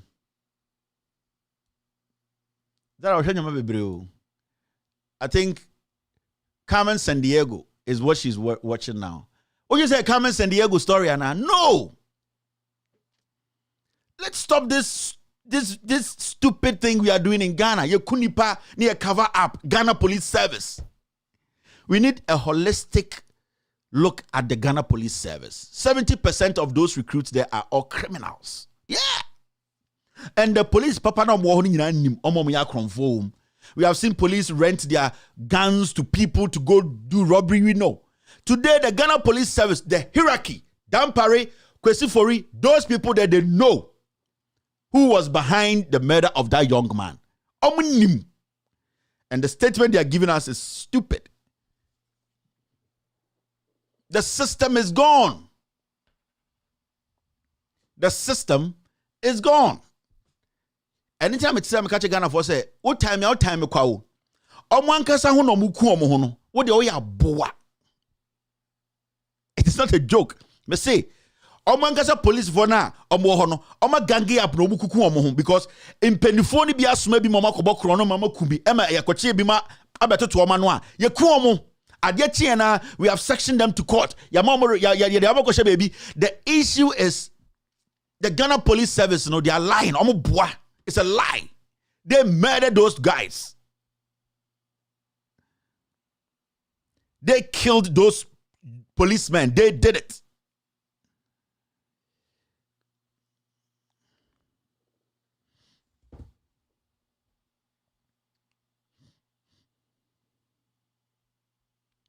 Story Funse Namo.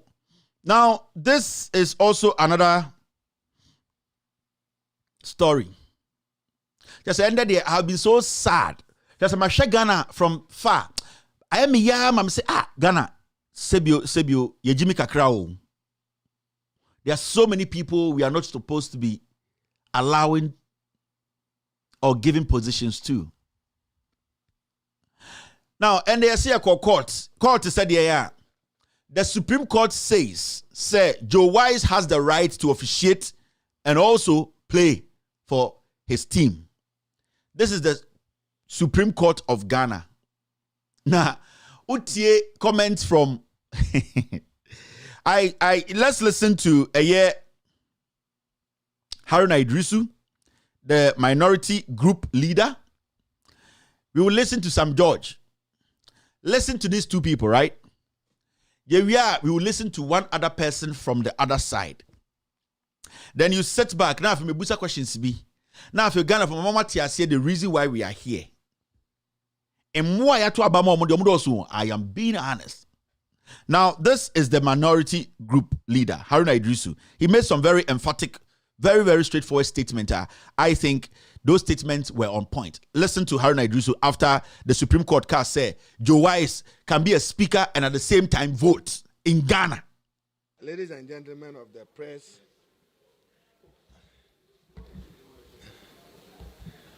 our attention has just been drawn to a ruling of the Supreme Court on the matter as to whether a person presiding as Speaker, consistent with Article 102 of the 1992 Constitution, which provides for the quorum, and Article 104, can exercise a vote whilst presiding. Our attention has been drawn to a very disappointing ruling of the Supreme Court of Ghana, which more or less amounts to a judicial interference in time-tested parliamentary practice and established conventions everywhere in the world, in civilized democracies, including the United Kingdom. The presiding officer's vote is discounted. So it's not for nothing that Article 102 provides that a person presiding shall have no original nor custom vote. The Supreme Court, to put it aptly, this ruling is judicial support for e-levy, nothing more. Judicial support for e-levy for a struggling economy in distress, and judicial support for the restoration of a matter that they have said is constitutional, is repugnant to the provisions of Article 102 and 104. But what can we do? They are clothed with the mandate and authority to interpret the law. This is a travesty. This is a travesty of parliamentary justice and a step in the growth and development of multi-party constitutional democracy built on the spirit and principle of checks and balances. Is it not intriguing for us to hear, whilst we await the full reasoning of the Supreme Court, to hear them that, I'm quoting from one of the justices, that the quorum in Article 102 is not the same thing as the quorum in Article 104. That is the ruling. But we know that for quorum, Article 102 is authoritative on the composition of quorum for Parliament for purpose of conducting business. We cannot see any material difference in the provisions of Article 104. But for their purposes, they have said that interpret 102 differently and separately from Article 104.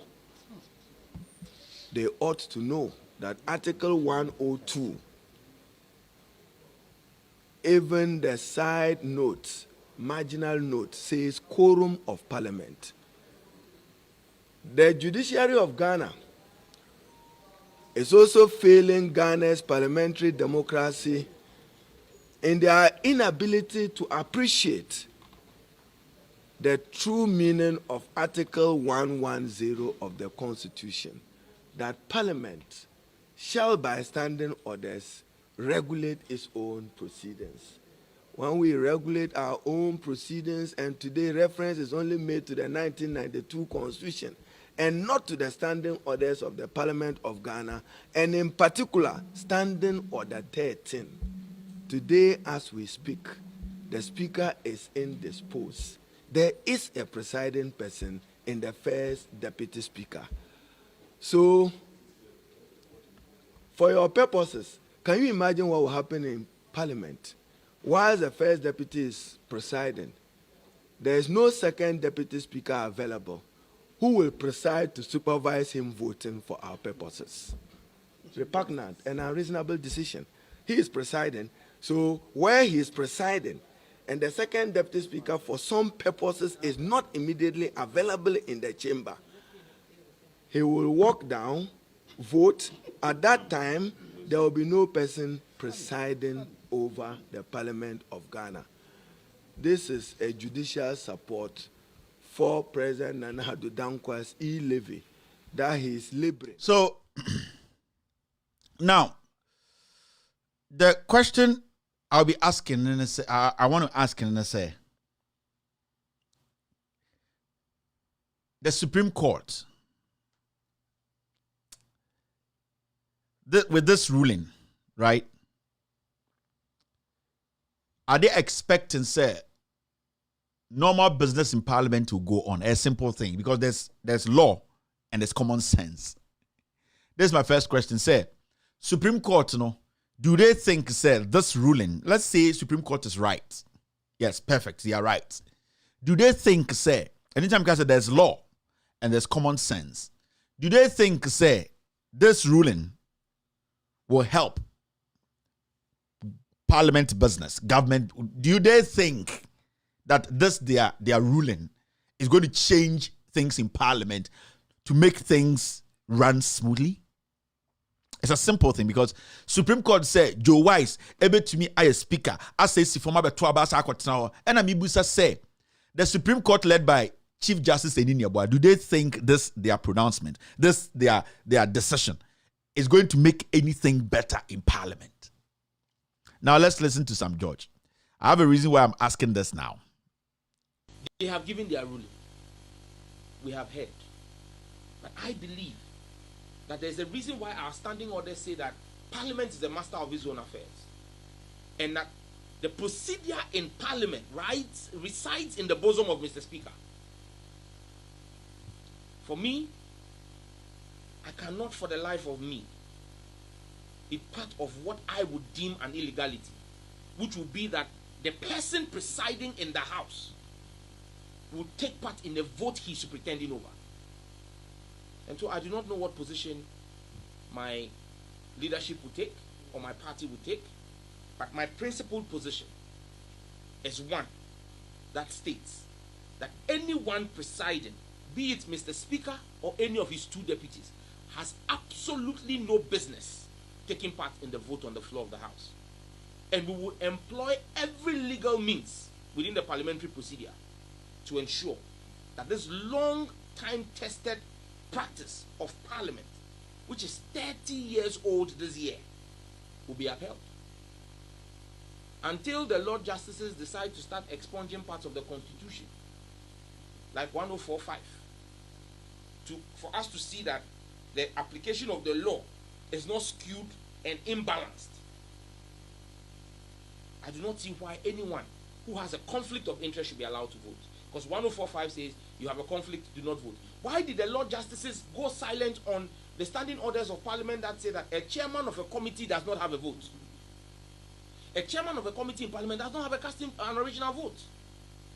So why are they not saying that that is also a deprivation of his constituents? I mean, we pray the Lord Justices. Their role is to bring clarity, and not rather lead us into confusion and obfuscate what the facts are. The law is clear. We have heard them. They've passed their ruling. But Parliament, we are masters of our own procedure. We will carry out what we believe is right on the floor of the chamber.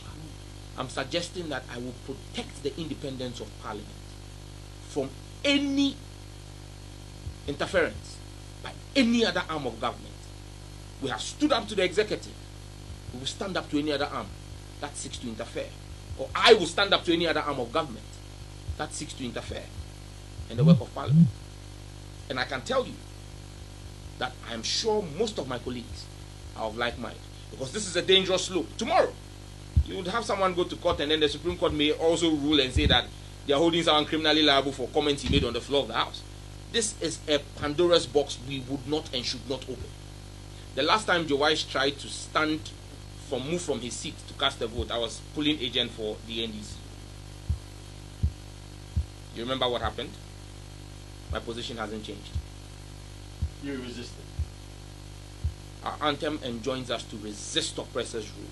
So when I do my work as a member of Parliament on the floor of the House, they should charge me for treason or contempt or whatever. They should come and charge me. I'm in the chamber. So the question is simple. We've heard Haruna Idris, we heard the minority side.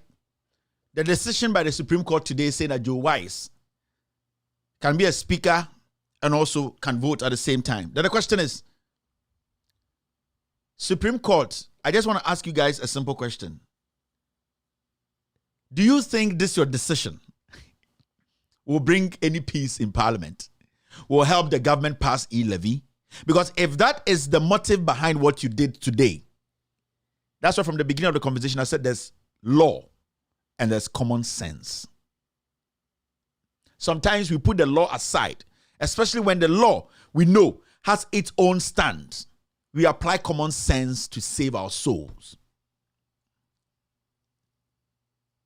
So, from what the Supreme Court did today, and when you check the list of judges who actually made this unanimous or took this unanimous decision, right now, the in Ghana, no, it's basically unanimous. Right now, no, we all know for a fact, say, and the Supreme Court in our Ghana, no, it's all unanimous. And your MPP Supreme Court. But among one DB. Those judges who sat on the case today won't steady pattern, no. Nene Amegache. Nene Amegache has always wanted to be, he had tried everything to be a Chief Justice. Professor Ashikote, Mokai eye opuni case no, onene yakofa ne ba na obetani case no. He licks butt like a dog. Oh yeah. He has done everything. Every embarrassing thing as a judge, he has done it. And if you see the number of people sitting on the case, they are all people who want to be Chief Justice.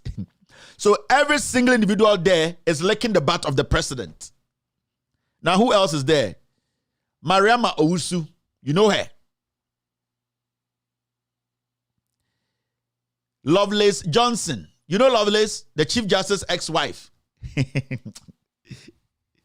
Chief Justice, on your case, bia na se ono person betina bia no akofa ne ex-wife naba. So him say the woman has been destroyed. Nakuma say onye nipa biem that Loveless Johnson no wadani robot. Odidi a onte. Onu musu a onte. We caking or to ono it has only feeling bia ma Ghana for. Munyina we be wa emfa no. The decision she would take for you people to the edge, she doesn't care. Who else? Justice Clemens Hunyuga. Every day, this guy is busy working and embarrassing himself on the Oponi case. Every day, he is in the Supreme Court sitting on cases. Hunyuga choose another person you all know. This country is done. Then Almighty Timbila, Almighty Yoni Kulendi, aka Timbila. There is the allegation there that you, Timbila, you killed your teacher. You have not answered. He also wants to be Chief Justice. Timbila is basically the right-wing man of Ekufu at the Jubilee House. He coordinates. And the allegation there is that you killed your own teacher. That is why you changed your name from Timbila to Yoni Kulendi. As a Supreme Court judge, you have not written any document to disprove this. They said your lawyer was Ambrose Derry. This is where we are. This is where we are as a nation. 7 unanimous. Say, when you might say something that you don't have to say at the end of the day. Now, you heard Haruna Idrisu, you heard Sam George. Muti omunyina de omukaye. Na ma menkyere ma de bi, na menkyere mo se Ghana ne wo no. Impenifo no sebi omomo aban mu no. Dodo ne Jimmy Chen Ghana for nkwala bebre. Muntie obi. The same Supreme Court matter. Muntie. Sawote Haruna Idrisu. The way he actually sent his message across. You heard a young man like Sam George. The way he sent his message across. Good. Now, listen to the wisest person in the NPP in Parliament. What we have is the standing orders. Now, standing orders, the Supreme Court is telling us part of it is even unconstitutional. We keep making all the fetish of that's not standing orders. We are the masters of what? We are masters of nothing. We are servants of the Constitution because we are part of the democratic system. And we all go by the supreme law of the country, which is the Constitution. It is the Constitution which created this House. It's the Constitution which created the judiciary. It's the Constitution which created the executive. What is this noise about? We are the masters of. You are masters of your what? The law is very clear. They don't abide by the supreme law of the country. They can please themselves. I ain't got time for that. What are you going to do? To fight? We've been fighting enough. I think it's about time that somebody told them that enough is enough. You haven't I told you. Let the Supreme Court settle this matter. Let the Supreme Court settle it, then we all know what to do. They settle it now. They won't abide by. What will they do? They'll come here and well, how are they going? You are making me angry. No, you're making me angry. That's the statement. They will present them. How are they going to do? They're going to fight? They'll prevent him from who? You see, they are talking about class of people. You know, I think these are the kind of people. I talk about group of people. That's the mentality. Now, if they're saying that it's a closed way, it is no. I'm going to have to talk Italian now. It's going to be Italian. You press it, I'll start speaking French or Italian. You know what I mean? You're upsetting me. I mean, they're going to, the Supreme Court, the highest court of the land is spoken, and you sit down there and say that I'm going to resist it. Two options. Go to the Supreme Court, ruling, not happy with it, review. When the review is done, that's about it.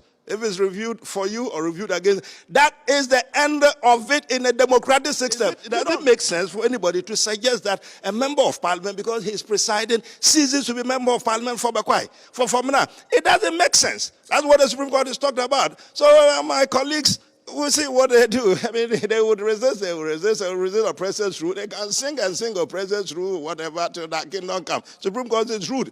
I'm warning them. Their best option is for review. They should go back. If the Supreme Court says no to this is what, 7-0? 7? I can't see the Supreme Court going to do 9, whatever, change their mind. It must have been one of the very easiest cases. So let them shut up. Yeah, so that is Katie Hammond. So this is the part of government in parliament, the majority women for that side, they want the minority to meet them halfway and build some consensus. So you see where the problem is. Because in Poncho Mugubu, they can never build any consensus with just this fool. Oh yeah. And then the Supreme Court to say, do they think their decision will resolve any problem in Parliament, will resolve anything in Parliament? No. But when you have fools like these who don't have law certificates, when you have mad dogs like these in Parliament, he is bipolar. He is bipolar. Wait, Jimmy.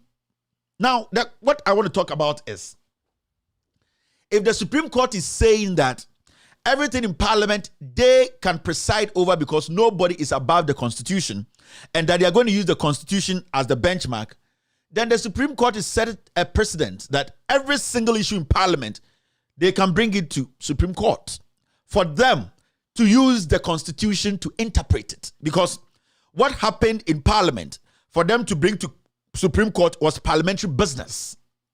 That is why one way or the other, Haruna Idrisu was saying Parliament should be independent. They fight their fight, they resolve their problems. Now, the moment you take Parliament issues to the Supreme Court and hiding behind Supreme Court and saying Supreme Court is the highest court of the land and the Constitution is bigger, so they have the right to interpret the Constitution, then it means that anytime anything is raised in Parliament, every Ghanaian, everyone has the right to say, hey, I'm also going to Supreme Court to seek interpretation. The Supreme Court has technically shut down Parliament because they are doing everything possible to help a dying president to pass a criminal e-levy. So if this is how we're going to go then it means that the Supreme Court technically has destroyed our democracy. Because if you are saying that everything that the Supreme Court says by interpreting the law is the right way, then every single thing in Parliament should be brought to Supreme Court for it to be interpreted before people will understand for us to move forward. So if there's anything, there's any controversial issue, policy, everything, and Parliament, somebody in Parliament thinks, or a civilian thinks, that where these things are going, this guy is fighting them, because if they debate on something and they cannot come to a conclusion to pass a policy or anything, a citizen can also say, I am going to the Supreme Court because there's no consensus in Parliament. This particular thing, we need Supreme Court to interpret it because they are the only people who can interpret it because they are just behind the Constitution. So for a foolish man like Katie Hammond and some NPP people thinking today they can hide behind Constitution and the Supreme Court to pass their illegality, what is going to happen is Parliament will be idle forever. Because it's not even parliamentarians who have to take matters to court. Civilians, citizens can say, this matter, you are deliberating on it too much. You people have been heckling each other. I am going to take it to the Supreme Court because precedents, they were the only people who were able to interpret the Constitution for us to understand. Now, this is also happening in Ghana, happening in court. We still are not clear on the issue. So I, as a citizen, I want to take this to the Supreme Court for them to interpret it because they are the only people who can interpret the Parliament, the Constitution for us to understand. That is why when I was starting my conversation, I said, there's law and there is common sense.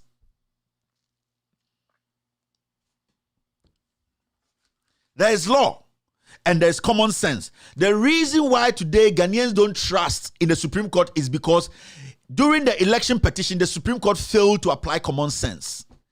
They relied on the law. And when those laws they relied on a white man's law, a black book. So today as we speak, if Parliament resumes and something happens again and people sitting behind the scenes, citizens, are not clear. Parliament is still not passing. There's too much confusion. The only place that we can interpret Parliament's work is the Supreme Court. Because they are the only body that can interpret the Constitution to clear things up. So people will be entering the Supreme Court every day for interpretation. You see the foolishness of a foolish government? You want to pass e-levy. Come to the United States. Joe Biden struggles to pass things. But what does he do? That is why he has Nancy Pelosi them. That's why he has those guys. And that is why he has caucuses to at least meet people behind the scenes and talk to them. You don't believe in our philosophy, but let us compromise on this part and let this go, because we have promised Ghanaians. This was something we promised our people. Let it pass. One day something might come. You might need us. It is compromising. But Oba Ghana, kwasia bi ntini ne kwasia de mpi parliament odwen say parliament and kwasia for the go nti de onim say Supreme Court be bo nti of course Supreme Court he will get a unanimous decision. But that is how our parliament will end up as a mere stupid place where any fool can raise an issue and say I am going to Supreme Court. Because parliament can disagree on issues, they will find ways to agree on the issue. This is not the first time parliament has disagreed on a particular policy or an issue. But they still find ways to agree to the benefit of the people. But now, if the Supreme Court, because they want to please the Kufuor, and because these unanimous people, majority of them want to go to become Chief Justice, because in September, Enin Yabua will be resigning as the Chief Justice of Ghana.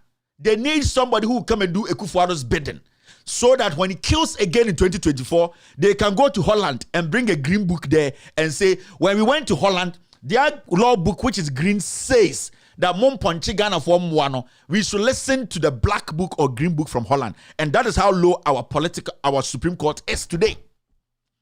When you go into the Ghana law book, you will see that election petition, 2020 election petition, it was decided by a black book in the UK. Yeah, slaves. That is why today we are still sitting in Ghana thinking, we are foolish. Do you think the British, the Dutch, the Americans will ever quote the Ghana law book in their Supreme Court? Come here, moi.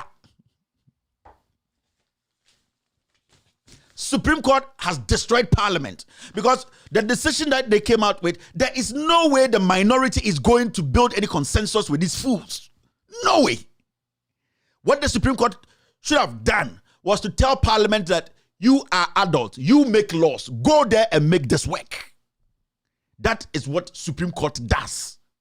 You don't take sides because they have interpretations that they respect in Parliament. They use those interpretations to do their job. Supreme Court has its own interpretation. Now, Supreme Court was using Supreme Court interpretation to interpret what happens in Parliament, because the Chief Justice can sit on the case and at the end of the day also be part of the verdict. In Parliament, the standing orders are clear. There is a specific reason why those things were there. So the moment you give people the room that you can come here for us to interpret the law, that everybody can come there to interpret the law. So how are you going to get government business flowing? Then you get a member of parliament, Kwasiato, because when you're a baby and who can or your women's organizer, on any da now go now we then so bang Kwasiato se KT Hamont was say Kwasie bipolar food way. Let me not speak Italy. Kwasia when I am Ramagana for.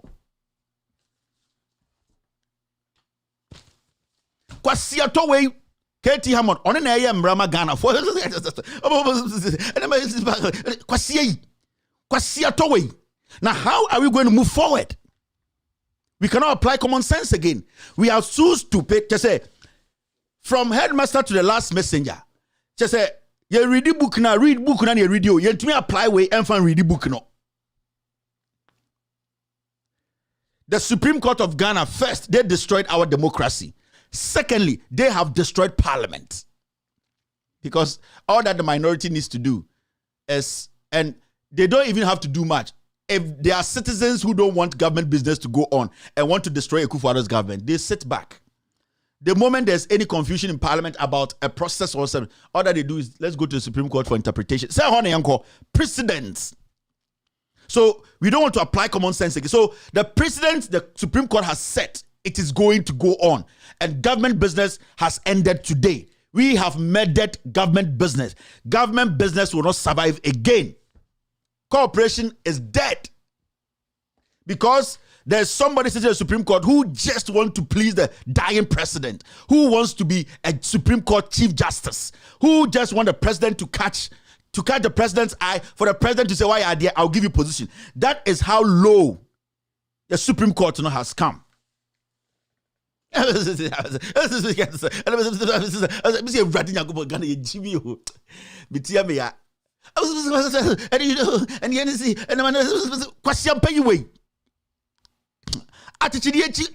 way bipolar KT Hammond. Where penny you? No, be to us respect this guy. Okasasa Ponko. Ponko Okasada. Kwasiatowe. Ghana is done, man. It's tough. So if you want to go to Supreme Court, if you want to destroy Akufo-Addo's government, no government business, wait. When they go back to Parliament, and I am telling Ghanaians, what we saw in Parliament a few months ago, it is going to be worse. Joe Wise can never vote and preside. We are here. Me say, you are going to see the craziest Parliament in our history, and it is caused by the Supreme Court. Who is going to allow Joe Wise to vote? Any MP who allows Joe Wise to vote in Parliament on e-levy, you don't deserve to be an MP. From Haruna Idrisu Muntaka to the last NDC MP, anybody who sits in Parliament and keep quiet and say, let Joe Wise vote, you are crazy. You are done in Parliament. You see, Supreme Court has murdered the Akufo-Addo's government.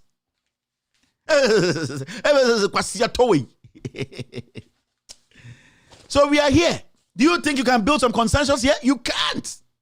And nothing is going to go through. Akufo-Addo's government was murdered today in the Supreme Court. They failed to apply common sense. Look at the document and say, you know what? Parliament, you make laws. We interpret laws. You have been there for over 30 years or whatever years. You make laws. You have disagreed and agreed on so many things. Go back and make this work. That is what sensible courts do. You don't infiltrate. You don't misinterpret. You don't force some party to feel like they have been cheated. So all you do is talk sense to them and tell them you are matured enough to make a decision. Because you write your own laws in Parliament, you should be able to interpret your own laws in Parliament. If you have 137, why can't you vote? If you have 136, 137, why can't we find somebody who led the vote? It's simple as that. Why do you have to come to us? Our job, we don't have time for this. Then they'll go back and start thinking. We need to build a consensus. Supreme Court is saying that we make our own laws. We have our own standing orders. It is clear there. Then they will start to think left and right. But because Supreme Court is a Jubilee House Supreme Court, they quickly came to do their comedy and their... you saw what Katie Amon would say. Oh, unanimous 7, eh? Even them, they know that the Supreme Court is useless because they are calling it unanimous. So the level of intelligence now we are expecting Supreme Court to apply. You know, they are not applying because obviously they are all unanimous NPP foot soldiers. Katie Hammond confirmed it. Unanimous.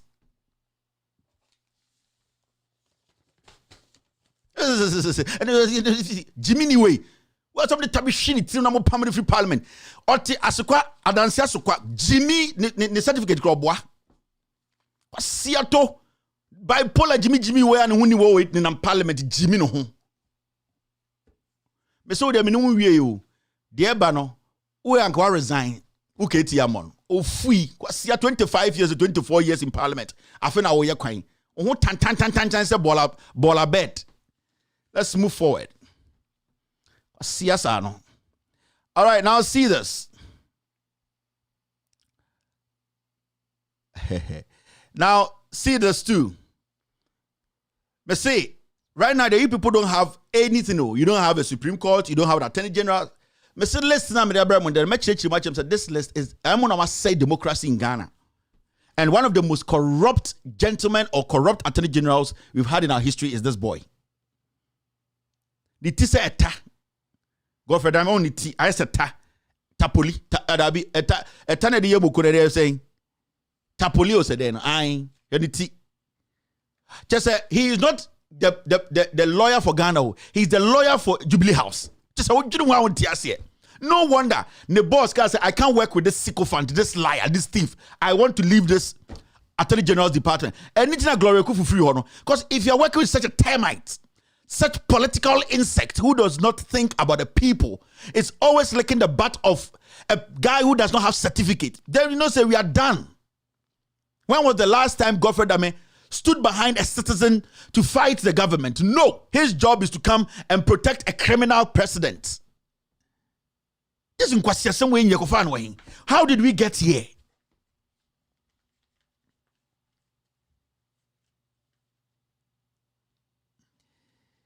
Enoko Parliament, Attorney General proposes fresh polls in Buem constituency to include SAR residents. You hear? Now they know that they have committed a crime at SAR by disenfranchising them through EC. Jane Mensah has committed a crime. Now, how do they protect the Attorney General's office that in the first place forced for this to happen, and also protect a thief, a witch, a naked disease of a human being like Jane Mensah? They have to bring in the NDC seats. But you see, these fools, they have cut it around Hohoi's seats. Now, that's what he said. In fact, I have the video here. Let's listen to the video. After that, we will react to this madness. This is the Attorney General. Let's listen to him. The Jubilee House Attorney General. If it is desired that the creation comes into force, the way to achieve representation of the South people in Parliament, in this term of Parliament, is to do two things. The first is to revoke LI 2416, establishing the Buem district, which would imply that the residents of South will remain under the Buem district. The second step is to annul the 2020 parliamentary election organized for the Buem constituency, to allow residents of the 4 South communities qualified to vote under Article 42 of the Constitution to exercise their right to elect a member of Parliament to represent them, since CI 128, used for the conduct of the 2020 parliamentary elections, is the SAL areas under Buem constituency.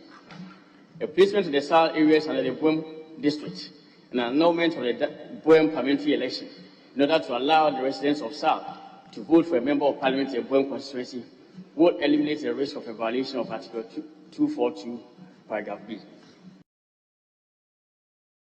Yes, so the Attorney General Godfrey Dame, he knows for a fact that, one, the EC, Electoral Commission, they had actually gone against the law. 2, he knows he actually supported that illegality.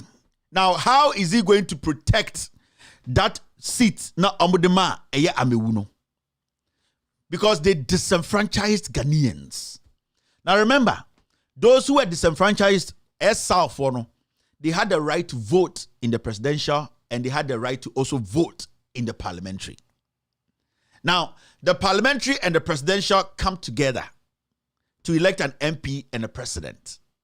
Now, if you are saying, say, and the omono, which one are we going to add to the total rejected ballot at the EC?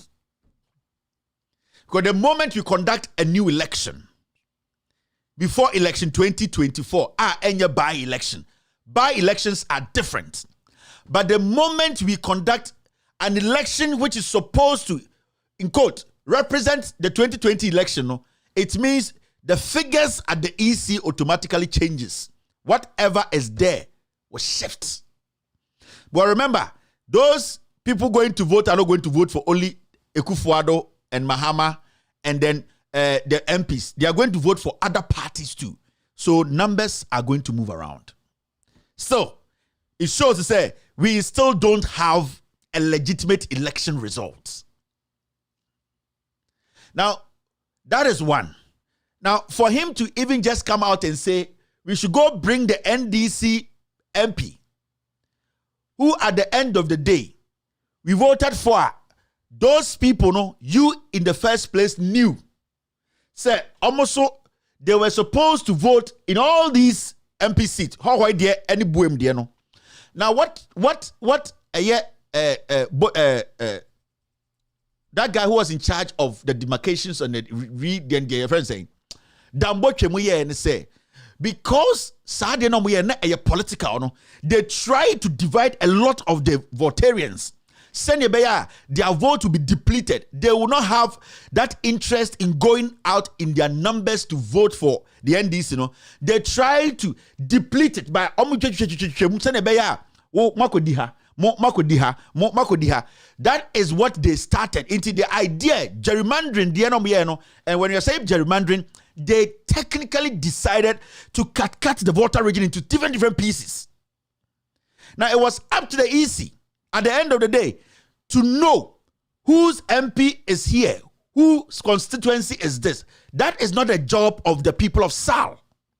The people of Sal were sitting at their place and you said, you have come to do gerrymandering. You have come to do new regions. They did not tell you to move them to this place or to that place. It is the responsibility of to cheat them, to answer questions. The EC made sure those people were disenfranchised. It wasn't their fault. They didn't say that, don't give me papers to vote. They didn't say that, come there and divide the place. They didn't tell the EC how to demarcate, how they are going to share the MP slots. It is not their fault. That is why people went to court, for Supreme Court to let the Supreme Court understand that what they are doing, they are actually sidelining and disenfranchising people. It is not the fault of the citizens. Somebody created this mess. Who created the mess? The EC, the Attorney General, and that Damboche, because they knew what they were doing. Now, at the end of the day, illegal now. They cannot defend, They know what they can do, and they say they should bring in the NDC seats. And now when they bring in the NDC seats, what is going to happen is it's going to force the NDC in Parliament to move away from this conversation. No. That should motivate the NDC to force them to tell them how we got to this point.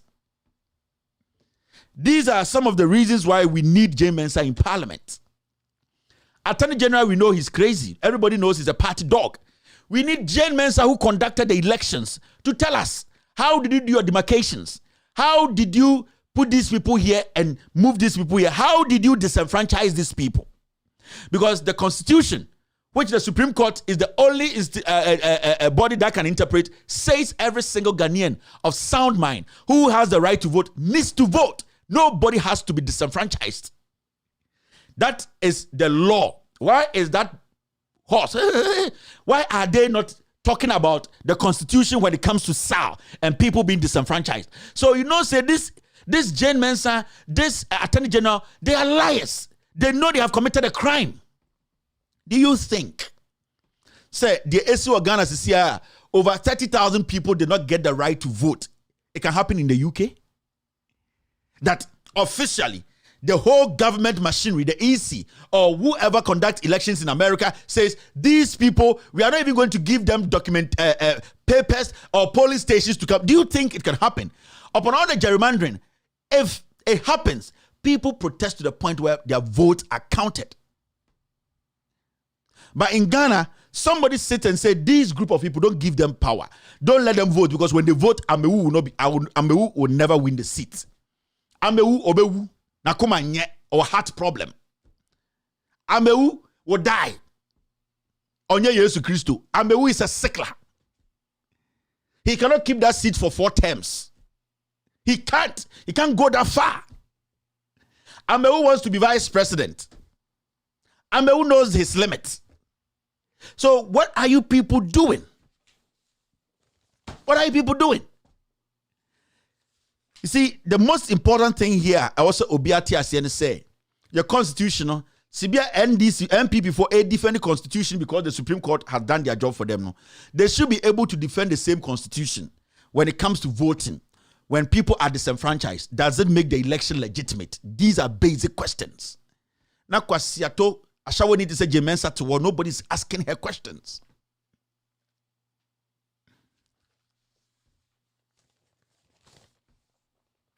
I saw this today and I was very excited. Broja Jemfi, the member, NDC communication member, will sue the Attorney General, questioning how this guy, his nomination at the Court of Appeals, he believes from the expose we did with the document, this guy, Maxwell Opoku-Agyeman, does not deserve to be nominated or appointed or whatever as an appeals court judge. Finito. And your Attorney General, your Kromfwa, who will, on this earth, as we speak, say Maxwell Opoku-Agyeman, who is under investigation, and basically it has come out that he's a criminal because he did an illegality. The General Legal Counsel said he committed a crime, an offense, illegally admitting students into the Ghana Law School. So, Broja Jemfi, who is part of the NDC communication team, and these are some of the people I'm expecting to take actions when it comes to national issues and making the system work. You see, Broja Jemfi, what he has done, I expect Sami Jemfi and the NDC communicators, someone could just go baby MPP at least use the courts. If some of you are in the pockets of the NPP and you cannot pinpoint your people what they are doing because they are all paying you people as communicators in the NDC, at least somebody should be bold to take documents to Shraj or to court. This guy has proven, say, it does not matter the environment he is in. He is ready to fight the system to make sure the right thing is done. Now the Attorney General has been sued. He needs to come and prove why a criminal should be made an appeals court judge. All because this guy has done the dealings or the criminal job for the president. So, Broja Jemfi has taken the right step, and I applaud him for that. And these are the kind of people you, the NDC, you need. These are the kind of people, Broja Jemfi, I don't think he's a lawyer. Broja Jemfi, I don't think he has all the knowledge. But as a citizen and as a member of the opposition who want Ghanaians to believe in them, that when they come, people can hold them to accountable, he is taking a step. These are the kind of leaders you people need. You can foolishly talk about all the things you are talking about in the MDC, that I'm doing campaign for him. He is intelligent than your Pablo. He is bold. He is not a bitch. He is not a sycophant. He does not go to Cobrado for top money. This guy is showing the way. He's proving to you people that you need people who are ready to deliver for the party. Somebody should take the blame a little bit. Somebody should also do it. Somebody should do it. It can not only be Kevin Taylor, this person. It should be you people who are benefiting directly. Your so-called national youth organizer, Pablo Nanosa Bokit, 36 Bokit, you know, or so a lawyer, or all the legal brains, he could not take this action. On an amna Jimmy Pablo, no, Jimmy. Oba, no, I bet you music, I bet you any mortgage do abroach. Or better to me, what bodam. And side Jimmy, where you NDC are still sitting there, Pablo. Somebody who has the name of a criminal cartel gang leader, leading a political party, youth wing. Are you people foolish? That alone gives your party away. Mom Pamasa Jimmy and your friend Pablo, no. Get people like Bronya, them young men who want to contest for that seat. Give it to another person. I don't expect you people all to say Broja because of this decision. But if there are people there you think are intelligent enough and honest, who love the party, give them the position. Now, you people can only win this election when you have an effective, honest youth leader. The national youth leader of the NDC is an idiot. Pablo ye Jimmy, he cannot lead you people to victory. Pablo is a Jimmy. He can't even put his brains, his thoughts together. The guy is daft. The guy he cannot do shit. This election is an election to save a nation. We don't fucking care about the NDC. Nobody fucking give a hell about the NDC. We want this country to be put back on track. We want the democracy to be sustained. Now, change your team. There are a lot of foolish people leading you. You can only win this election. The youth are ready to support the NDC. There are people sitting on the fence. They need somebody to give them that encouragement. Somebody to sacrifice behind the scenes for them to know that these people are ready to put themselves on the line first before I put myself on the line. But when you have a youth organizer, a national youth organizer like Pablo, who foolishly spends 2 days in Ghana and 7 months in abroad, and you expect to win the party, go into power, then you are crazy. From your top to your down, you people are not thinking. You think we are here because of us? We are here because we want to save a democracy. That fool Pablo can never win you power. These Broja Jemfi Dems, Elikan Dems, and there's one young man, what's his name? Adam Agbana. They are all qualified to take that position. any of them is effective than this fool. Any of these people, Pablo, Elikem, Adam Agbana, they are intelligent, they relate to the people, they understand the grassroots. Jimmy, when I do him, Pablo, this guy is an idiot. Mona move feedino, also a lawyer, onjai politics and law. Politics, eno dinyeska, oba, yakoya outreaching, yakwa say, no ajimusika, you know, the general Tabluche, or then a rabba diabo, or wabe, or we are not sending a message. Abu watoriwa. Oh, you said to the NDC now, Tim Biamana, almost also Jimmy for so. Change your hands, NDC for. There are more people on the line, on the fences. They are waiting for somebody to give them that encouragement. Pablo doesn't have. He doesn't have charisma. He's not a team player. This guy is a sycophant. He's being fed by Cobrado 4 who wants to destroy your party. Nobody can convince me Cobrado 4 loves NDC. If Cobrado 4 loves NDC, he will come and help NDC, but not contesting somebody who made him who he is. I'm going to say it. Cobrado 4 is just petty. He's petty. He's just fighting his personal fights. You don't use personal fight to lead. And Pablo is his wingman. Every meeting you have in the NDC, Pablo is the one telling Cobrado 4. I am telling you. It's when I want to grass on from Jimmy into ho. Now one can say Pablo. Me see, when you people vote for this idiot again, you are done. Muchief buying in a way, and the banku no oka. Say a pamna yere no. Muchief buying in a way. How I used to respect that guy. How this guy used to be. He had a charisma. He had ways to make you understand that he can communicate. Ya didn't be racket man go kan benguna no ano no. Na betri ni nyina say benguna odeka. These people are supposed to be cleared out of this party. Basa, this is not about Mahama. Mahama been the president how many years? 4 years. Who cares? It's about protecting the democracy of Ghana. Now, mama Jimmy for be the party name. Greedy fools be the party name. Making money. Sack them. Because let me tell you, mama ya grassroots one more down hormono. The party comes to power. The Mubenya say party need to make creative, or the government has been able to create jobs. More for more, no, you will not get physical cash. More was so no more Pablo money at this kind of show more. So it is the decision. One also making that decision to get somebody who will help for the party to come to power. Send your beya sa factory you will get a job to do. Send your beya commander sugar factory. It can be operationalized. That is what that power you have.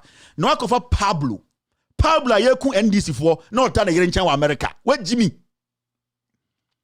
Pablo NDC for na ye miamukon not than a year in America. He spent over 4 years in America, 3 months within Ghana. Can this guy win you an election? And I mean, Pablo no, ne now for more MPP now on Casano. Would they even make him a boy in the MPP? Almost like Jimmy. How would they allow you to do that? So shut up, Pablo. Tina baby. Time not day. Pablo say or you're big. He's nobody. Debi wash a white shirt. Masa, otonka, onsanka. The same thing, I'm going to go into this. NDC were girls be women. I'm up party positions. Monsanka, motonka. Debi ama penti mubareso. Matiti mweniechi. Mwechi lipstick. Mojin say, fashion ya DJ power. Mabu bodam. Me say, sir, NDC girls now, Omojin say, they can put on all the wigs, all the makeups, do their hair, do their nails, and look shepherd to say fununo. That is not how you win. You have to be dirty to win power. Get on the ground. Be with the people. Let them understand you are with them. You can't sit in a car. Party election bar. No matter your photocopies because mumpenanum for ebin bempeni for mabu bodam. A dam and a mabubo. One day I'll come here with everybody your list. Now about bomuina budia show pictures mabu bodam. Masami, your party sitting there, NDC. You are lucky that what we are doing is favoring you. I don't give a heck about anyone from John Mahama to the last messenger. I don't care.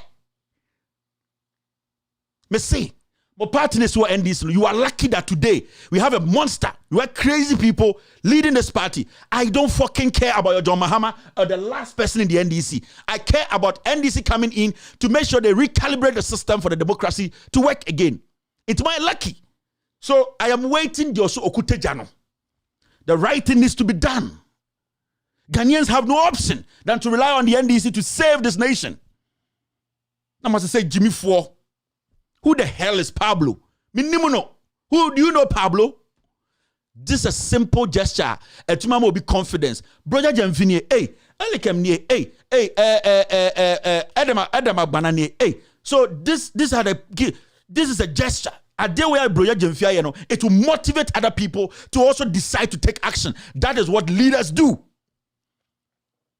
Na mama dombulu, na no sabaka to rabbit gana dim kwasi asamara. Ma call law school, she.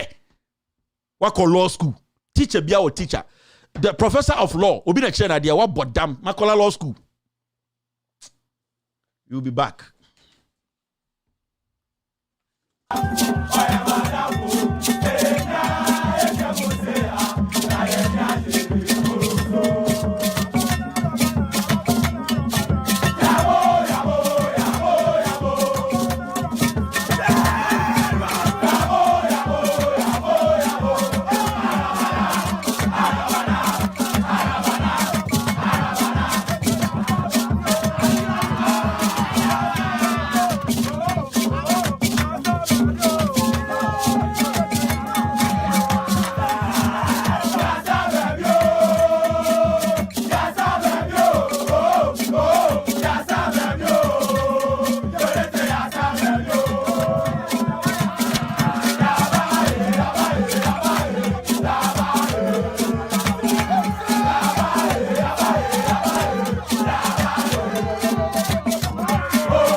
You're still watching With All Due Respect Extended Version. My name is Kevin Akobedu Taylor. We're streaming live from our studios here in Washington, D.C. My producers are called the Ghost Team. It's time for the editorial of the day. The editorial is going to be very, very simple, straightforward. Today, I just want to have this simple conversation with a year Ghana for, especially the youth listening to me, and I say who have been listening to me every day, I just want to have this short conversation with you. Emma Ghana for say where we are now, no, we don't have a nation. Our democracy is being taken away by some tyrants. To me, Asho Monsa. Now, me study this show and then me catch will say, as a Ghanaian, no, busa who say, a dear pana air koso is anything going on right? Bibia e koso Ghana. Now, JJ Rawlings Krampo na oye military near obeye president yeto abayi no. The sort of things are AC e Ghana sisiano. JJ Rawlings time cry you. Ayana manfo bebre for mo adwene nko echire. Minimum kophobia they genuinely hate JJ Rawlings because no ya wunani. There are a few military men omotumi say let me hand over. Na yet democratically ni yan have a constitution na yan to me so ababie mu hwese me winia na obi winia na obi ko me assure say in the world no omundu 10. But JJ Rawlings, upon all the things that he did, upon that good heart and all, there are people in Ghana who just hated JJ Rawlings because no awuneni. At the latter part of JJ Rawlings' life, may his soul rest in peace, I had my issues with him. And I will never sit anywhere else and say, JJ Rawlings, no, I never criticized him. I did. I was one of those people who was on JJ Rawlings every day. All because I thought JJ Rawlings, at the latter part of his life, he swallowed his voice. So, say Ebasa Yanka in some about Ghana democracy. There's one person you might hate. Maybe at the latter part of his life, things were expecting him to say or do, no, he wasn't doing. And people like me had an issue with him because we all know what JJ Rawlings is made up of. Upon all his bad side, people don't want to talk about or people hate, he had some very good sides. A few military men will take power and say, let us turn this into a democratic nation, right? A constitution that will bind all of us. A few. But even with his military background, when JJ Rawlings became president, we saw the way, not the courts, we saw the way, not the executive, we saw the way, not the legislature, we saw how they worked. We saw how they respected each other and how they all work in the interest of we the people. Now JJ Rawlings, or a police soldier, he could have instructed the court, the Supreme Court, to do things in his favor fully, hiding behind the constitution and using the Supreme Court in his favor. He could have made a constitution. He could have said we are a democratic nation, but he could have ruled for another 20 years because the constitution is there. We have elections. My men are there. We will steal. We will intimidate. We will win. But JJ Rawlings allowed the democratic system or dispensation to run smoothly. When JJ Rawlings left power, we saw Kufuor. I keep saying that the most corrupt president in Ghana in our history is J.A. Kufuor. But the issue here is when it came to him, Kufuor, respecting the executive he occupied, respecting the judiciary, and respecting what we call the legislature, Kufuor at least did his possible best to make them all understand that the constitution, we need to respect it and respect the citizenry. So, upon him being corrupt, all his lies, stealing money and buying hotels for his sons and all that, and today being quiet and mute like a dead remote, he had that respect for institution. He had a respect for the constitution.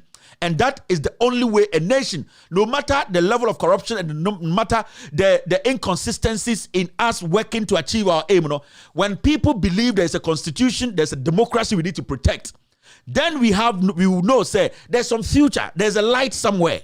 Because if that constitution and that democracy is not respected by an individual or somebody in power, then it means all the fight we are trying to fight is a waste of time. Let's move forward and come to Atta Mills. He respected everything. He respected the constitution. He respected all the branches of government. He showed leadership. He never used his power to intimidate or suppress any part of the arms of government. Atamils showed that when we talk about honest leadership, he might not be the most vocal leader. He wasn't those kind of leaders who were so pleasant in their orals and also in their. He didn't have charisma. That's the word I'm looking for. But Atamils showed leadership and Atamils showed maturity when it came to protecting the democracy of this nation. You never heard under the leadership of Atamils that somebody or his office had abused the power to the point whereby citizens now fear the executive, thinking they will be victimized, criticizing Atamils' government. The Supreme Court did its job. The Electoral Commission did its job. The military did its job. The police did their job. We are talking about the parliamentarians did their job. That is what we saw in Atamils. Somebody who always spoke to unite, always quick to unite. And that is the only thing a third world country that came out from a military rule not long ago needed. Fast forward to John Dramani Mahama. If there's anything that is making Mahama Jesus in Ghana today, is because Mahama was able to protect the democracy of this nation. John Dramani Mahama was the only president. He has been the most vilified president, even in opposition. He has been the most disrespected person in opposition. But John Mahama never used his powers. He never used the executive. He never used the Supreme Court. He never used the legislature or even the security agencies to intimidate anybody in Ghana. Nobody can come out today and say John Mahama abused his office, used his office to intimidate me, intimidate my family, intimidate my institution. Nobody in Ghana today can say that. And at the end of the day, from all that I'm saying,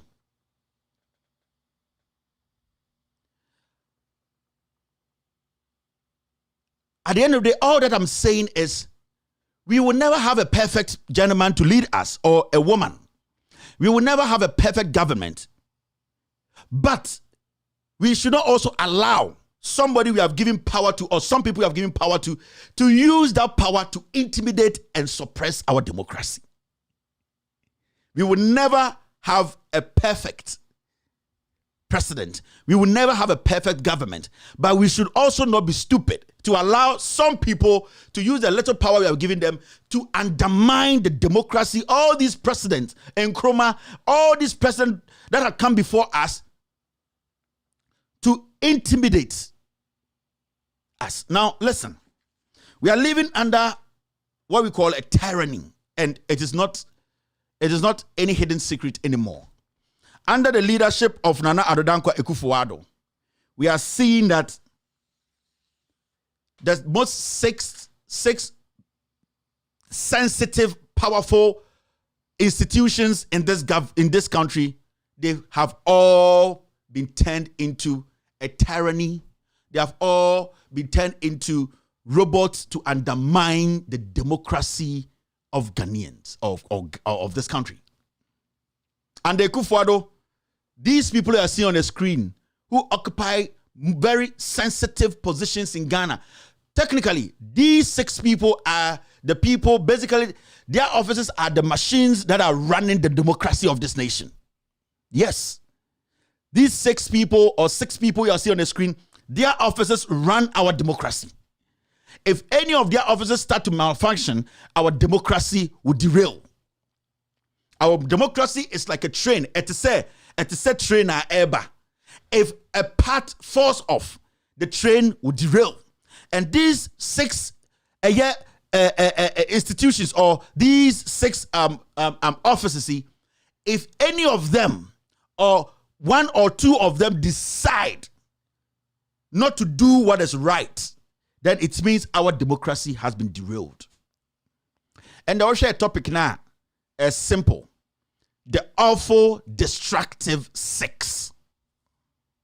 Now, first, J.J. Rawlings time, Kufuor time, Atamils time, Mahama time, John Mahama time.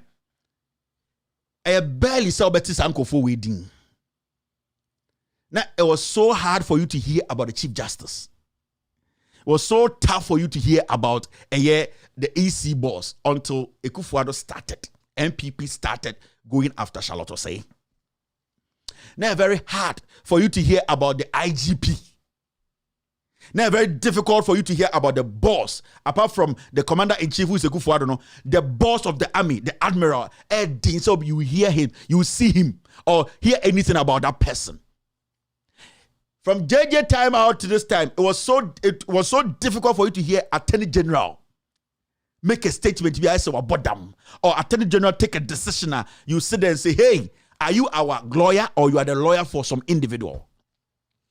Now, these 6 people you are seeing on the screen, it is going to that point whereby they have all decided to undermine our democracy. And it is pitiful because these are the people we were expecting to run our democracy irrespective of who is in front of them or who is their leader. Run our democracy perfectly so that we all can live as brothers and sisters. Let's pick it from the front. Nana Addo Dankwa Akufo-Addo is the president of the republic. Today, when you take 10 Ghanaians randomly, like you walk in the city and pick 10 Ghanaians, and you ask them, is Akufo-Addo democratic? 9.9 or all of them will tell you this president is a tyrant. This is a president who, at the end of the day, kills to keep power. He murders Ghanaians. He vindicates, like he victimizes Ghanaians. He is selective about who should vote, who not to vote. He is selective about the kind of people to come close to government. This is a man who basically has brought in about 60 people of his family into governance. This is a man who does not respect the views of the people. He rents jets at our expenses and tells his government officials to come tell us we are stupid to ask for the cost. This is a man who was begging like a dog in opposition.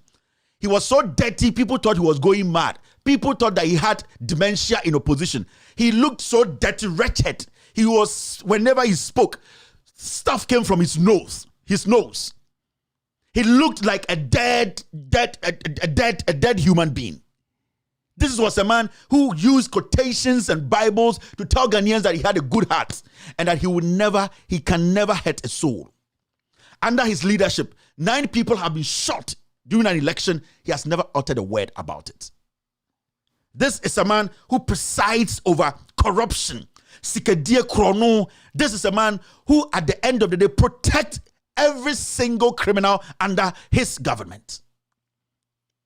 This is a man who does not respect our democracy. He changes election figures. He insists that the election goes his way, whilst he knows for a fact he lost the elections. This is a man who, in opposition, made Ghanaians believe that he had a good heart. This is a man who every single day Ghanaians woke up and curse themselves because they believe that democracy our ancestors, our forefathers protected. This Lilliput, this walking dead part 33 has depleted our democracy. This is a man who thinks that being the president or the presidency is his birthright. This is a man who thinks that being the president is his birthright. It belongs to him and his criminal family. This is a man who does not respect institutions. He does not respect the views of the people. This is a man who continuously show what we call arrogance to we the people. Anytime we tell him that what you are doing is a total disrespect to us, he does it more. He keeps on doing it because he believes he's entitled to be president. This is a man who has shown consistently in 5 years that he does not respect the laws of the land. He has done it in so many ways. So what do you expect under Akufo-Addo's leadership? What do you expect under the leadership of a walking dead part 33? What do you expect? He's a ghost. He's just trying to get some oxygen, some death oxygen before he dies. Now, do you expect this man to have a government that will make sure the arms of government are working effectively in the people's favor? Do you expect this man to have a government that will respect the fundamental right of the individuals in the country? This is a man who carries himself as a human rights lawyer without a certificate. This is a man who makes sure that the media that will criticize him are shut down. This is a man who comes in and intimidates people in so many different ways. This is a man who said, let's look up to the Lord, listen to the Lord, and vote for such, or vote for him. Do you think this man will respect your view? Now, when you look at the leader, so analyze Akufo-Addo as the leader of the republic, and in some you will sit down and ask yourself, are we going to get a democratic nation? Are we going to get people working for this man who respect us? Because the leader himself is a shitbag. Or he's a shitbag. So you don't expect the people carrying a shitbag to smell good. Because the president himself is a shitbag full of a lot of trash, a lot of worms, a lot of dead shit. And the people carrying this shit bag, but definitely they're going to have these things in the bag drip on them. So they're also going to smell like the shit bag. So that is how it's going to be. Now, let's look at the Chief Justice who was appointed by this president. This is the big six. And these are the people who destroy our democracy. They have already destroyed it. We have a Chief Justice under the leadership of this shit bag, Nana Addo Dankwa Akufo-Addo, who has a $5 million scandal hanging on his neck. A Chief Justice. It has never happened in the history of Ghana. He has not uttered a word about the $5 million. This is a Chief Justice who is suppressing the law, making sure that the lawyer and his client, the lawyer who made that statement that his client actually told him, he is doing everything possible, suppressing the court not to get this lawyer hurt. He is manipulating the General Legal Counsel to make it look like it's the lawyer's fault. This is a Chief Justice before elections was able to tell Ghanaians, because I want Akufo-Addo to win, birth certificate is a document we don't need. It's a useless document. This is a Chief Justice who calls himself a Ghanaian, who sits in the Supreme Court and say that birth certificate is not a legitimate document. This man was born in Ghana. Enini Yabua. This is a Chief Justice who sits in court, in the Supreme Court, and prevents a civil servant who works for us from entering the box to tell us who won what exact numbers ended the elections, who actually won the elections. This is a Chief Justice. We are talking about a Chief Justice who, at the end of the day, is mentioned in any criminal appointment in this country. A Chief Justice who gave Maxwell Opoku-Adjuma, who used to head the Ghana Law School or the legal education, list to in fact, illegally admit into the law school. This is the leader we are talking about. This is under Akufo-Addo's leadership. So you don't expect us to have a democracy again. This is a Chief Justice who appoints his ex-wife. A Chief Justice who says that a sitting Supreme Court judge who goes into court to insult people and say that it is nothing. This is a Chief Justice who at the end of the day knows the right thing, but deliberately decide to make sure those right things are not adhered to, because he is licking the butt of the president. It's a Chief Justice who's involved in a $5 million scandal. That alone should tell us that we don't have a judiciary. He has not spoken. He has not made any statement. He has not actually said anything, meaning we outside, we can conclude that he actually took the $5 million, because until he comes out to say, I don't know anything about this, then we can say, okay. But as far as you have not said anything, and the allegation isn't a kid allegation, it's one of the biggest allegations on the land. So you refusing to even defend yourself, because you're a judge, you know what defending means. You know why people come to court to defend themselves. So technically, indirectly, the Chief Justice is telling you, I am guilty, that's why I am quiet. His silence is too loud. And this is a man we're expecting to uphold the democracy of this nation. Onkuta ye democracy muye. But nipa na ono yese oye just, oye Chief Justice na odini kure waswe no onu mom no krono akata ni koma onya no allegations of 5 million bribe is hanging on his neck. If he doesn't speak, it's going to hang on his neck till he dies. Where is the democracy? Who are the people that can speak for us if this country is going down the drain, for us to come together and say, let us listen to this man, this Chief Justice. This man is seen as a corrupt 5 million bribe taker. Until he comes out, the allegation is still hanging on his neck.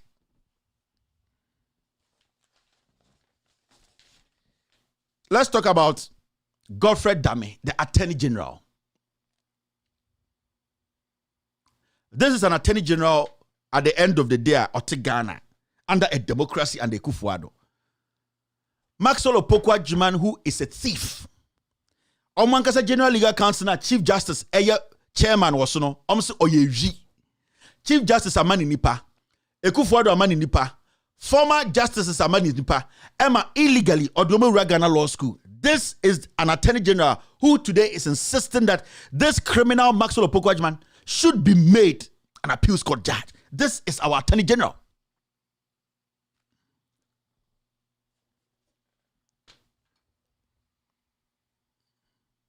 This is an Attorney General who does not respect the law. There is a political case in court. He sneaks behind the scenes, enters the Supreme Court Doche's office, goes to tell him that you need to do everything possible for this review to go in my favor. He is caught on camera. He goes into the Supreme Court. He swears an oath. We tell him to enter the box to deny that he never went to Doche to discuss how they would nail Opuni and Agongo. He refuses to enter the box. This is the Attorney General we are expecting to make sure that democracy, justice prevails in Ghana. A whole Attorney General takes an oath, go in the box and speak that you never discussed Opuni's case with Doche, who was sitting on the same case. He said no. Doche, who is also a judge, decided not to enter the box.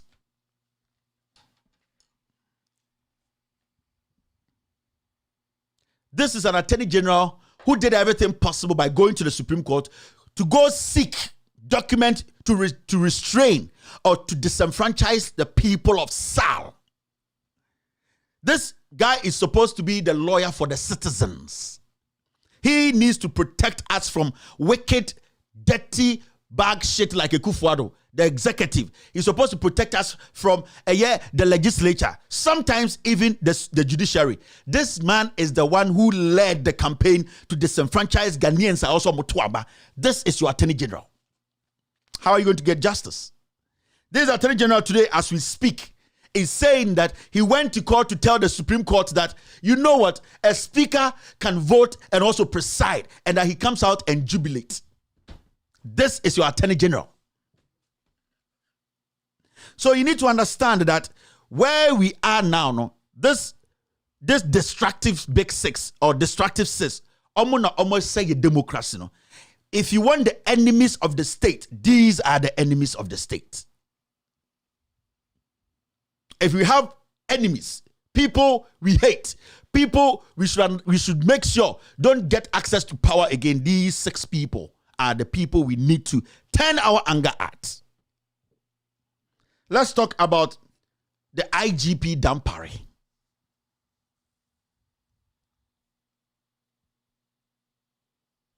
Dampare, his name has been mentioned in the murder of a sitting member of parliament. A sitting member of parliament mentioned Dampare's name. So what Dampare, nipa okun, a member of parliament like myself. You called your boss. You did this. The member of parliament is still in Ghana. Dampare has refused to answer any question on that.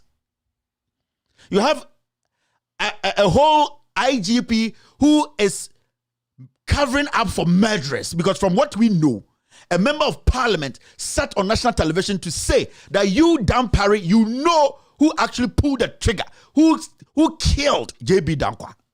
Till date, this man is working in Ghana pretending to be an honest man. To me, Dampare is the most dangerous police officer in our history. Today, as we sit here, police officers are murdering fellow police officers. The police covering up crime for criminals. We have a whole IGP today under Dampare. Police are killing police, and police are covering up for murderers. This is the IGP. you think will bring justice, you think will protect the democracy, you think will make sure every single Ghanaian gets the right to live as a Ghanaian? Dampare is the most dangerous IGP we've had because as we speak, he is somebody who is covering up for a murderer. He's a very cunning man. He makes you think that he's honest. He makes you think that, oh, he's a Christian. He respects, he's modest. No.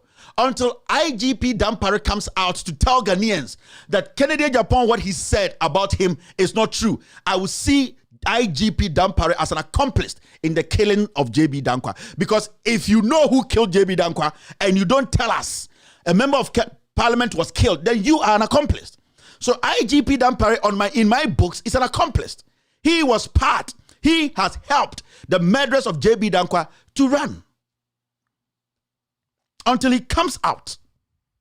And what I am saying today and the list I am giving you, these 6 people should be the enemy of the state. They are the enemies of the state. If Wakuma ba na ope obie blemuna, these are the people. They are the awful 6. They are the destructive 6. Because I don't know where else we can look to blame. Because our democracy is actually being suppressed and destroyed by these 6 people.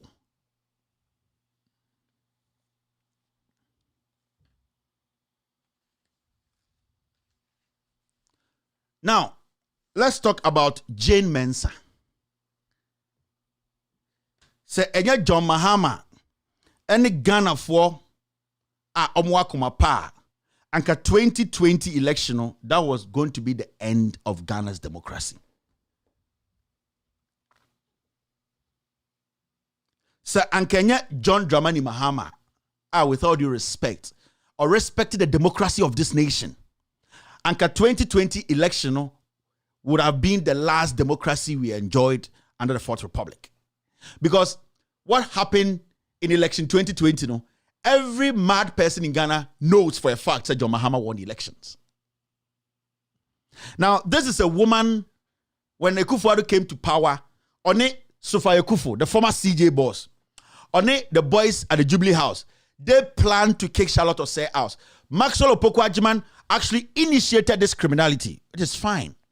They brought Jane Mensah into office, and the first thing she came to do was to target some tribe, to deplete this nation and say, we are going to add more regions, more districts, more voting, whatever patterns to Ghana. This woman had an agenda, and that agenda was supposed to come in, always put the balls, the shrinking balls of Akufo-Addo in her mouth. The more she sucks the balls and lick Akufo-Addo's butt, the more her bleaching becomes brighter.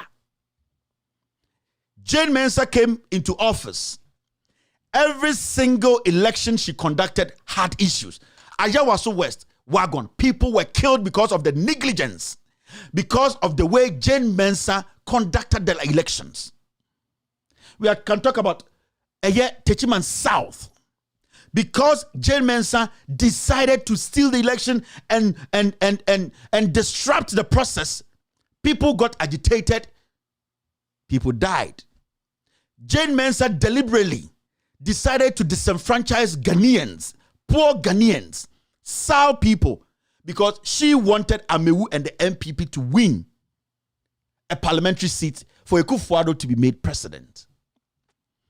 This is the same woman, as we speak, sat in front of a commission and said, Ayawaso West Wagon, nothing happened there. Whilst we all know what actually happened. People were shot. People were beaten like dogs. At the end of the day, this is the same woman who refused or still has refused to tell us the Owini election 2020 figures on to me country. This is the same woman. The Chief Justice, who is supposed to make sure the right thing is done, protected her. The same Chief Justice who has a $5 million scandal around his neck, instead of him to make sure justice prevails, protected a criminal like Jane Mensah from telling us who actually won the election with what figure. As we sit here, Nobody, even the shitbag Akufo-Addo cannot tell you the numbers or the figure he used in winning the elections. The president walking around doesn't know the number he used in winning the elections. Our democracy is gone. If you are talking about enemies of the state, these 6 are the enemies of the state. These are the people derailing our democracy. These are the people we need to make enemies of the state. Finito. So as we sit, everything is pointing to a country that is about to die. Everything points to a country that is about to go to war. Everything points to a country that is about to lose its democracy. Finally, let's talk about the boss of the Ghana Army. Chief of Army Staff, Admiral Seth Amwama. Admiral Seth Amwama. This is a guy who is supposed to be a disciplined army officer. This is a man who is supposed to be somebody who does not care about politics. He is not supposed to be serving or licking the butt of politicians. This is a man who is supposed to be a figure who is leading an institution that only takes instructions to do the right thing. Under the leadership of this man, 9 people were shot by his men. 9 Ghanaians were shot by his men under his command. This admiral, under his command, soldiers were sent to Techiman South. This is the Ghana military we are talking about. Soldiers were sent to Techiman South to kill Ghanaians. He has not spoken about it till date. Recently, he said somebody has made a statement against the Ghana Army, ASEPA. So he released a long statement. This man has no shame. He has no respect for himself. He has no respect for the institution he leads. This man, Admiral Amwama, is a political dog. What I know about the military is they are always disciplined and they make sure that they stay away from politics. You led the Ghana military to go out there and kill 9 Ghanaians. You are quiet about it. What makes you a disciplined officer? You are one of the most corrupt leaders the army has ever had. Under his leadership, he sent soldiers into parliament. This same man, Admiral Amwama.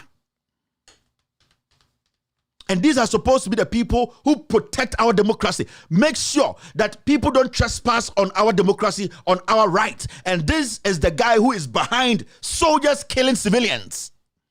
Under his leadership, soldiers went to Ashanti region, killed civilians, shot them in the back.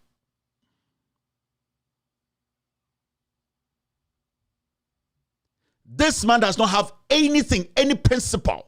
He is somebody who is just there, always licking the butt of the president. He's a politician.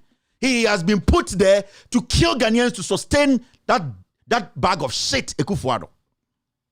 Our democracy, these are the people who are supposed to protect our democracy. J.J. Rawlings was shit on this guy and said this guy does not deserve to be there. Because all the soldiers who have lost their lives protecting this nation, this guy, Admiral Amwama, has come to prove that they died for nothing. And if there's any recruit, any military officer watching me tonight, you have to understand that this guy can sell you off. He can sell you off to be killed because he does not even think about the people who gave him the power. Because as we sit here, Nipan Kononia Bomutu, the Ghana military boss, has not spoken about it. Why? Because he does not want to offend the man who appointed him. He was appointed to kill. Why haven't you released a statement on that? Who were those soldiers who went to that field? If they had gone there to win gold, you would have come out to wear your white to take the credit. Why are you not taking the credit for this? This man is dangerous for our military. The military can explode in any day because he has been so political from day one. Criminals, people in the parties, they are recruited into our army. And this is the man who is leading this nonsense. How do we protect our democracy? I am a young man. I also love Ghana. You are privileged to be given this position. Why can't you at least for once be honest? Who are the men who went out there to kill Ghanaians at Techiman South? Admiral, you are a very hopeless man. All the job you've done, your record, your track record is a shithole now because you have proven that you are not there to serve the people. You are just there to serve Akufo-Addo. Tell us. Because unya sa kukudro release this statement say asepa ka sambonia famo ho adena unya the same moral, intelligent, and moral right to tell us who actually ordered those soldiers to go there and open fire on civilians who did not have any guns. You know you are not fit to be in that position. Technically you are a murderer because until you tell us which commander took those boys there, you will take the blame for every single soul that we have lost. So these people sitting there and we thinking that our problem is far, these are our problems. The enemies of the state are these 6 people. If we are angry, this is where we need to direct our anger to. If we want to take action, this is where we take our action. If we want the system to work, these are the buttons we press. They are not gods. They are not superhumans. We gave them the power. Our military has become useless. Our IGP has become somebody who protects criminals. Our Chief Justice has $5 million bribe scandal on his neck. Our EC boss, as we speak, could not come to the boss to tell us who won the election, with what figure. We sit here, the Attorney General at this point is telling us that some people cannot vote. He is now telling us that even the Supreme Court have done a good job by telling us that a parliament, a speaker, can vote and preside at the same time. This is an Attorney General who defends criminals. We were here when a member of parliament insulted the Chief Justice, all the judges, that they are stupid people. This Attorney General did not do anything. He allowed it to pass because that person is part of his party. The president himself is the shit bag. He contains all the shit.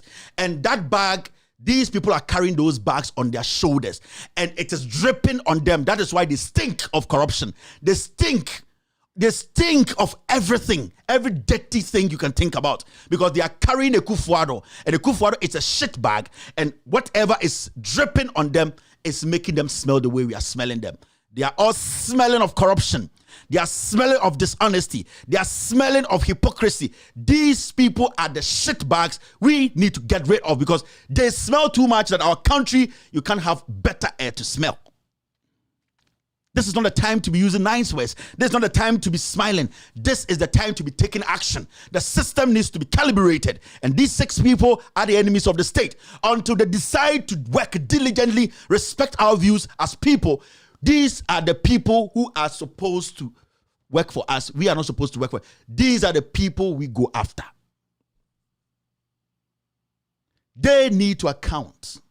They need to prove to us that our democracy is still intact. Don't blame anybody Ghana for. Wemo and I say Kruno. Sa Nipansi, we had the big 6. This is the destructive 6. They are dangerous people. And let me tell you one thing. They will do more damage than 2020. This admiral will send more people to kill more Ghanaians. This IGP will still be covering up murders. This Chief Justice will not be there. He will bring somebody like him. Those people sitting there doing the damage, the unanimous, dangerous kids, he will bring one of the Snake and Sons. This EC boss, you know her, she's a demon. Until she hears something in her head, until something solid passes through her head, she will still do everything possible to keep Akufo-Addo's government in power. Let's talk about the Attorney General. He's the most corrupt. Today, as we speak, he wants to make a criminal a judge. Do you know what he's trying to do? These are things we need to be thinking about. This country is gone. We can save it by making sure the big 6 that we used to love, now that we have the destructive 6, we turn our guns at them. Let us force them to work for us. The enemies of the state are these people. Until they decide to do what we want, then they will have to leave for us to clean the mess and fix everything. If they cannot help us clean the mess, then they have to leave for us to clean our own mess. Because we cannot live with imposters, liars, corrupt individuals, leaders who do not think about us. They will rather have to leave and leave the Ghana we want for us to fix it ourselves. Ghana cannot contain us and this big six. No. We are the people. We have the power. We give them power. We need to take it and now use the power to our benefit. These people are using the power to their own benefit. And we are many. We are the people. When we come together as one unit, we become God. It's important. We are Ghana in our team. We are the God. We are God. We can take care of our problems. Let us unite and kick out these people out of power. These big six or these destructive six are dangerous to our democracy. Word to a wise. I'll be right back after this short break to pick a few calls.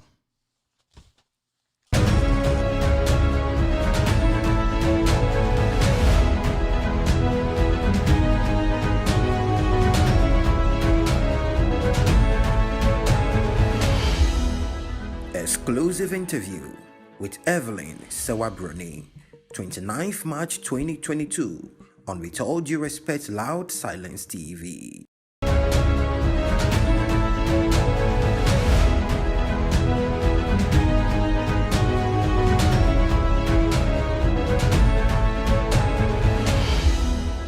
Exclusive interview with Evelyn Sewabroni, 29th March 2022 on With All Due Respect Loud Silence TV. All right, thank you very much for staying. Let me try and pick a call. Hello, caller. Hello, good evening, Kevin. Yes, sir, go ahead. There was a plan Juma Power Yamagana for. Na sa Uncle in Sian William. Yen Ghana for na was it Yemayan in Daho. Near share Honsu, a woman so.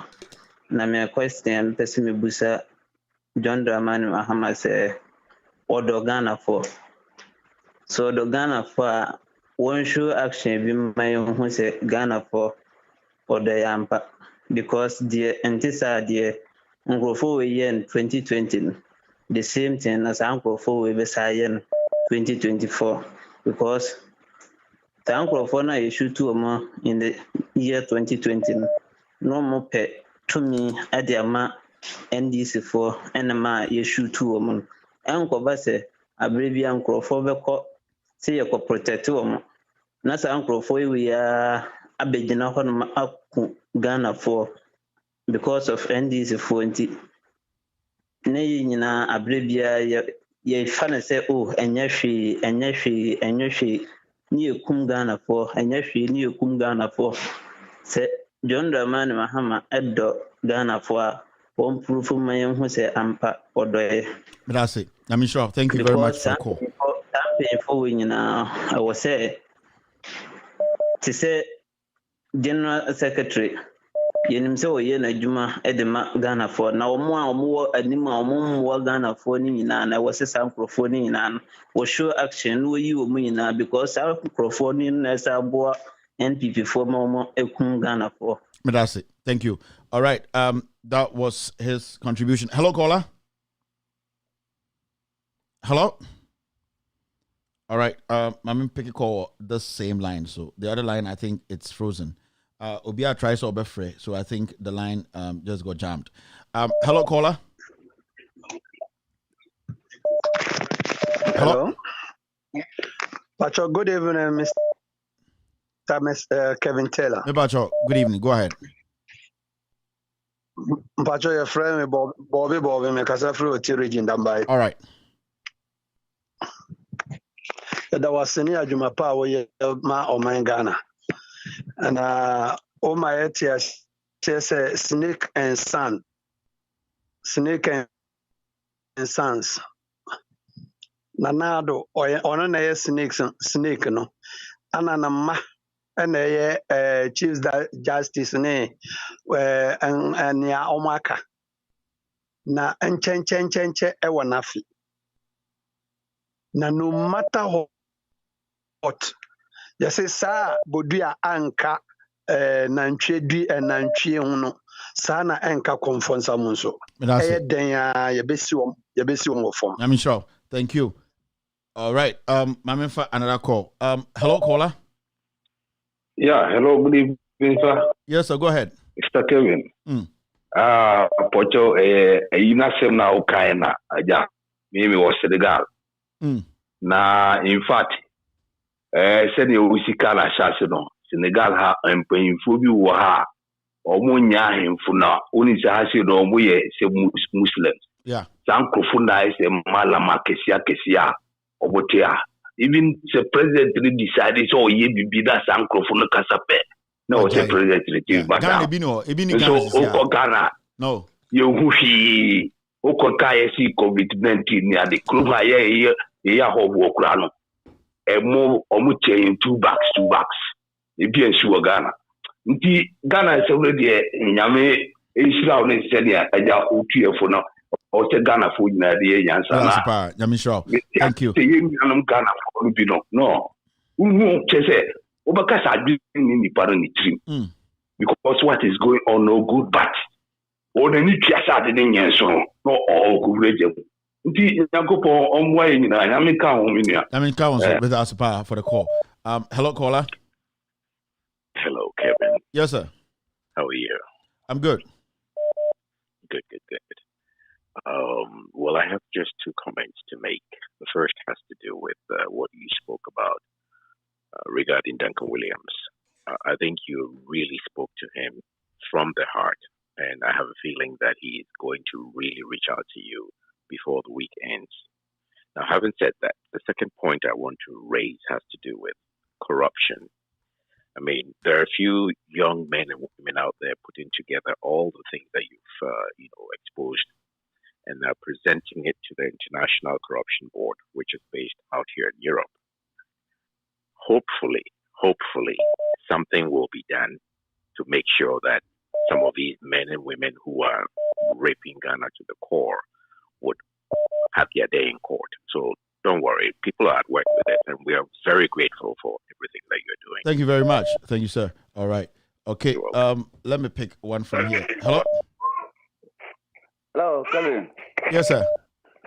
Yeah. Good evening. Good evening, boss. Good. How are you? I'm good. Quick one. This is Musa from Neighbor Town. Yeah, Kevin. The awful distraction 6. It's very, very, very serious. And this issue, I think you need to bring it back again during one of the days that you want to do anything with regard to your program. Because those 6 people that you see there, that I see on the screen now, look, when you want to take them one after the other, everybody will understand where where we came from, where we are heading towards. Most especially the 2 security officers, the CDS and the IGP. Then the other person that I will talk about is Enim Yeboah. He's the one who even said that birth certificate doesn't value, but the birth certificate gave birth to what? The voter the national ID card. Is there any sense in that thing? Today, just look at what happened again in our Supreme Court, saying that somebody presiding, they went totally against the Constitution. Totally against the Constitution. Somebody presiding can vote. Somebody who presides on issue, a same person can have the voting right. Can you imagine this? These people are the people killing the country. Look, today I saw the release by police on the killings of they said those people who are attacking bullion buys or whatever. Yeah. Look, when you look at the second paragraph, read it carefully. He says that those guys were arrested. So if they are arrested, how come they were killed? On what grounds were they killed? See the second paragraph. Read that critically. All right. You understand what I'm making. So you see, the police and the army and the judiciary, they are collaborating. They just want to frustrate and make sure they impede on people's rights. But I can assure them that they are taking us to the place where when we said we want to fight back, and we'll get to a point of no return. For that one, as the warning goes to the police service and the Ghana Armed Forces. They should be careful and be upright and follow the rules. But then when you follow unlawful order, same way we'll deal with you Thank you very much. All right. Thank you for the call. There's an ex-policeman. I am very, very sure. I think military, right? If I'm not mistaken. Okay. I'm sure if I can pick this call. Hello, caller. Hello. Yes, sir. Good evening. Go ahead. Yeah, good evening. Kevin, this is Humble Lion from Shama. Mm-hmm.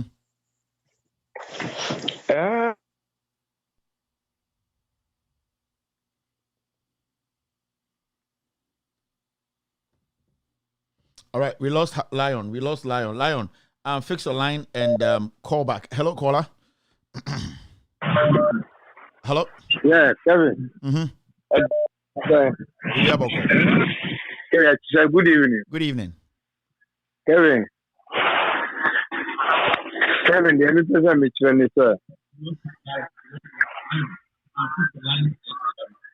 Hello, Kevin. Mentie TV no. One men kasa Kevin, phone. Mentie TV no. On kasa phone. Yo, Mati. Kevin, this is media and he said, one was parliamentarian. As I said, or Mugin who said, Akufuado no one say was Shikura. Enemy come. Me see, Akufuado no the off or Chesino. Then there was only position or honor. So, really term no. Dana Bible Keno. And yes, sir. Yeah. The two parliamentarians now who son. As I say, who said, they have vote out of the state. Indeed, they say, we force impeaching the MPP parliamentarian. And so we force my impeach because the one parliament view and let us carry our state. As I say, we that I mean, who the amount of money you so much, or who the Akufado. Akufado say, they will see from one. Ghana by the Heno. Said thank you. All right, thank you very much. Mami, for another call here. Hello, caller. Yeah, Kevin. Yeah. Kevin, brother. I should want to was to Brophy. And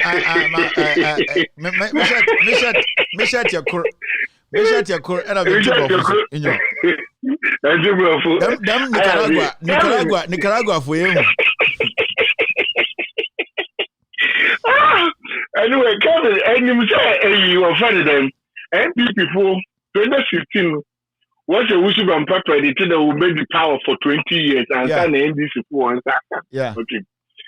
So, this is the foundation we lay know.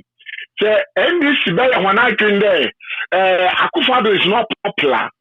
In fact, who can start training pattern 11 Obakacho Akufado is most useless president ever. We won't be that. But still, these people, NDC for now, parliament, only one flag bearer, any paying from these people, they are ninjas, they are mafias. These people, the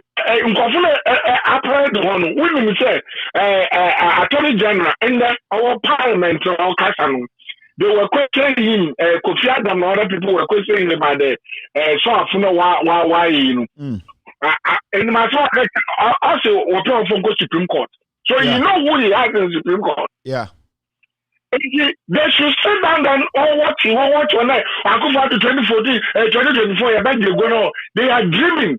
This guy needs a bullet. This guy, a parliament, or no one start to the wall. One may go in without Bobina's home. They will not listen. They have to start in the parliament, and then the masses will follow up. Thank you very much. All right. Thank you. Hello. Hello. Echo. Hello, caller. Hello, Echo. Yeah. Yeah, good evening from Ghana. Yes, sir. Yeah, come also from a call. Zumabogani. What's the region for here? One can hear me. Okay, the whole Western region. Last game. The whole Western region. I'm a mayor here. Okay. No friend, and we can't police now we shoot one on WhatsApp. Now, and the payment some tail was statement may read the pa me would there. On Sisido. But at the car. Statement on Sisiso. At the car. Yeah. Very good. Because I've been saying who was not called scene, the one show the alleged criminals. I've been saying one show on bulletproof. I've been saying one show on or the lawyers be what to take them case up with the family because they are alleged criminals. They are not criminals. They have not been proven there criminals. Yeah, they are just suspects. Yes, it's not been proven. Yeah. So why do you go and kill them? They're suspects. But you go. I've been to one show on bulletproof. Where you suspect properly. Why them bulletproof? The scene has on no. Wako kuone area was confro shoot one and the Joy FM mama say could you for you so could for you so what is for you know after the guy was asking several questions and on the roof he couldn't answer to the questions because it was full of lies. You see the name that you give the awful destructive six no carry them in show them is the baby piano abans be mama check and a pie is mata se migrum zmanyi mata se the awful destructive six no the big six no opposite to you or you are self pa you me for that this is my first time in my life I'm afraid. I'm sure. Thank you very much, boss. All right. That's it. Okay. Let me pick a call from here. Hello, caller. Hello. Hello, Kevin. Yes, sir. Hello, good evening. Yeah. Kevin, in the media there was a no would you pay the boy Ghana mine in Yamishiro. Kevin, in the crazy on your easy. Imagine there in Manka Sankasa. It's not easy for me sometimes. H Hamono said, "Oh no, Kevin, no way na sabe makere sabe nimfana wo to abama there on kono kwadwena mfanya sab on fambele wona Kevin blame na we be so na ma de we si na de ma de wa some we called wa Ghana yenya ahefo kase yenya national council peace council Christian council ya de ma de ya ma na ko du court Kevin aso na nya na aka no ya mark na hwe mo we so parliament in the history, the useless parliament in the whole world, on the Ghana parliament. Never generally we are Ghana. No catching 1 2 Abba, no Makwan, let you wise into Abba. I don't know a speaker. Maybe a speaker, no one quarter on to Abba. No one count. Not Savannah can MB in this of a Makwan. That's no question. We are Kodoa. Not having natural Yana and Yella. And God will know what Kevin. The opinions been quite Makwan there. Ghana, say. I feel like almost who could just know people just know. The man because Sadia or no Corogana, then you mean Papa, or sort of a Casada, a temple bay, okay, Kukuva Noye, into Belanca, a 10 not to one could be Alaka, by a 10 or 10 or 10. By the Oyendo Yachini, and Noya Santini, Omenjano, E-level, oil, sweet E level, 1 gin to Nagana for engine tomb. There could be the engineer. I'm sure. Thank you. All right. Let me pick one call. About 15 minutes. I'm sure submit my for call be this line. So, all right. Let's see. Hello. Hello, caller. Hello. This is like calling from Italy. How are you, Kevin? I'm doing very good. I thank you very much for the work you are doing for Great Ghana. Once again, this MPP government, I think they finished everything in Ghana. I put some song under my Nama. Try and play this song for me. It's a Ghana. Yes, it's a Ghana song. And let somebody explain the song for you. The title of the song is Agbene Amenjuwoton. Media, I know Ghana, but other people don't know. So can you tell them in English? Yeah. They said now they are overstealing. We should go and take Atai to come and govern the nation because if Atai is better than Akufo-Addo. Thank you very much. Thank you too. All right. We media understand. Na mo amonte no Nicaragua for no and na me se on chichi na wonte ase ai. Say achim Puerto Rico for no ho. And then Ramadan for na on raba o se Nicaragua for. And now most mu ni for no Venezuela for no. So hello caller. Yes, Kevin. Good evening. How are you? I'm good. Yes. Listen, Kevin, I want you to, if possible, can you dedicate a day or two, maybe twice a year? We can concentrate on raising funds for the TV in Ghana. No, you just reminded me. To be very fair with you, yes. It is looking like people are not ready to help the TV. Yeah, this morning we had this serious meeting. I had this serious meeting with the team. We might lose the TV. I didn't want to say this. You brought it up. We might lose the TV. Might go off. Because the funds are not coming in. I can't do magic again. I can't do magic. I can't keep this TV on. Yeah, so Kevin, I think I don't want to speak on it again. I've done my best. The TV will go off, but we will still do the Facebook and YouTube because my idea to my ABR. I can't be sitting here every day and you know. Yeah, but I will plead with you to see maybe let's try this avenue. Hopefully, we dedicate a day for the fundraiser and see. I'm pretty sure a lot of people are going to contribute. A great deal of because with 4,000 at least on the Facebook in a day, at least if you get like $100 per person for 2,000 people, that would be a lot of money to be raised. But I told people how much to keep this TV on in a year. It's $60,000. It's $5,000 a month. I've not hidden anything. You can go and check. And you people, I can't be doing that. I'm doing this. Yeah, I can. It's $5,000 a month to keep this TV on. Right. So if we are talking about keeping the TV on every, you see how it is. And I've done this for a year and half. It's not easy, man. I've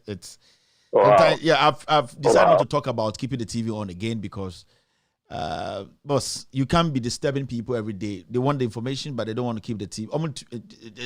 It's boss. Thank you for the call. Thank you very much. Okay. Hello, caller. Yeah, good evening, Eko. Good evening, madam. Pacho Haja Limanio. Haja Pacho Kasa. Obey me last. We are me fan another call now. End the show. Medasi. Eko, ene wa kansem bi ba kumienu biama. Atoma kuma so papa. Na mesre Nyankopon se. Oma okwantinti na gina baby a ogina yi ase daachi. NDC ba power. Obekoso adi dwuma udie ya se na ebe ya. Ebe boye efom we ya sebi otafrache aban no ba power yen no yenya tumi bia na se yenya appointment bia wo na emom ne aban ne be ya ebe bo oman no eno na ebe favor ye ama ye ho atoye esan se o ka se dachi wo NDC mu a wo fom aban ne ma Emma omo osoro no nea omunya no nso nya bio nea obetimi anya ne se aban no obeye niama in the right way na ebe count nukura trodo ntina me bom pae e de ma ode bia no se obedi na content cro na obedi efomfomfo asem e de amaye. Secondly, osi NDC ya kwosesa mma bia ye bo pancake beye olonka miensa e we yenim na ya hyehyehye mmore na ye the wig akese atutu ye tire so omo soro omo positions aje e wo party mu enye no na ehia ye pe omo mbekọ fom enye amanfo akwakoye omugu fi wo fom akasa tire amanfo na amanfo ati bie anase oyewo amanfo ewom e wo Ghana hanom no. One alternative pa ye be ne say ye di NDC be back to government na ye democracy any ye fan hudie e wo man mu no ye beje ye very right on point akase mpanyinfo betie no me be ye adwuma menua ye no mu bi ye nda o ye betie wo sa online radio we so nyina a preach the gospel of NDC and the government of NDC ebeba da ache e di akere amanfo nanso ye ko na se ye koto aba ye ni sika ye to aba maye menua ye ni sika ye to aba maye oni sika obeton toma any nyoma tete e di ama amanfo a you go to election you lose enu ni ene NDC enu eni ene say ye di adwen ba na ye hunu say akufado e di ntro me wo misika e na di ba ye na ene o sabeti as Ghanaians ɔma yɛ si apinie esugu yɛ mu yi yɛde ɛno ɛde yɛ lesson a yɛ next elections a yɛkɔ yi from branch to national no yɛbɛyi quality people a ɔmo wɔ the party at heart a ɔmo wɔ the country at heart a ɔmo bɛba abɛdi party n'anim sɛnea ɛbɛyɛ a ɔban no tumi ba power ɔkye na yɛbɛnya ɔmo a ɔmo bɛhu amanfoɔ mmɔborɔ na yɛaboa ɔman no ama n'aso ɛfɔmfoɔ. Thank you very much. All right, that's it.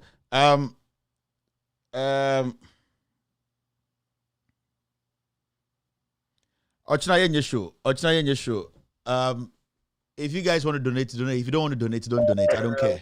Even I don't care. Tomorrow there will not be any show. Yeah, we can't keep saying please again. We are done. Tomorrow no show. We'll show you for Biakoshe. We will try and see. If you want to donate, you can donate. If you don't want to donate, nobody is forcing you. Hello, caller. Hello, Kevin Taylor. Yes, sir. Go ahead.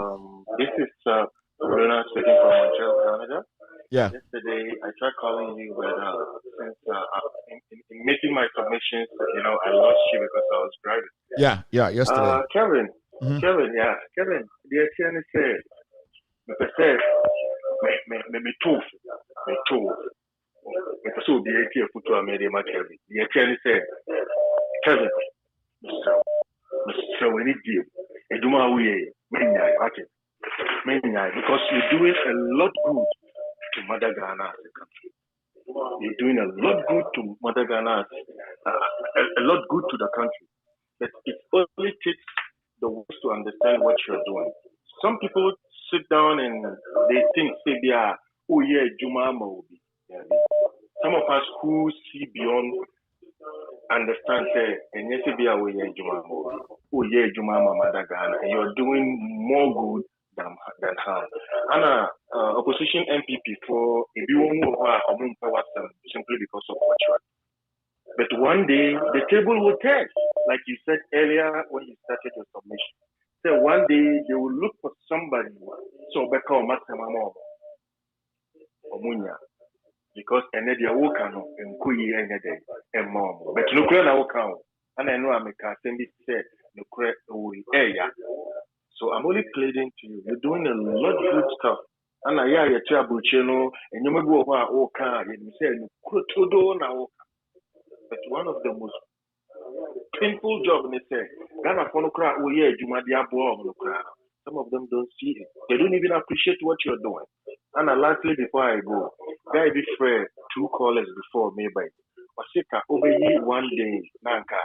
With their year contribution for loud silence table. Some of us live here. We understand how much you say. It costs $5,000, which is true.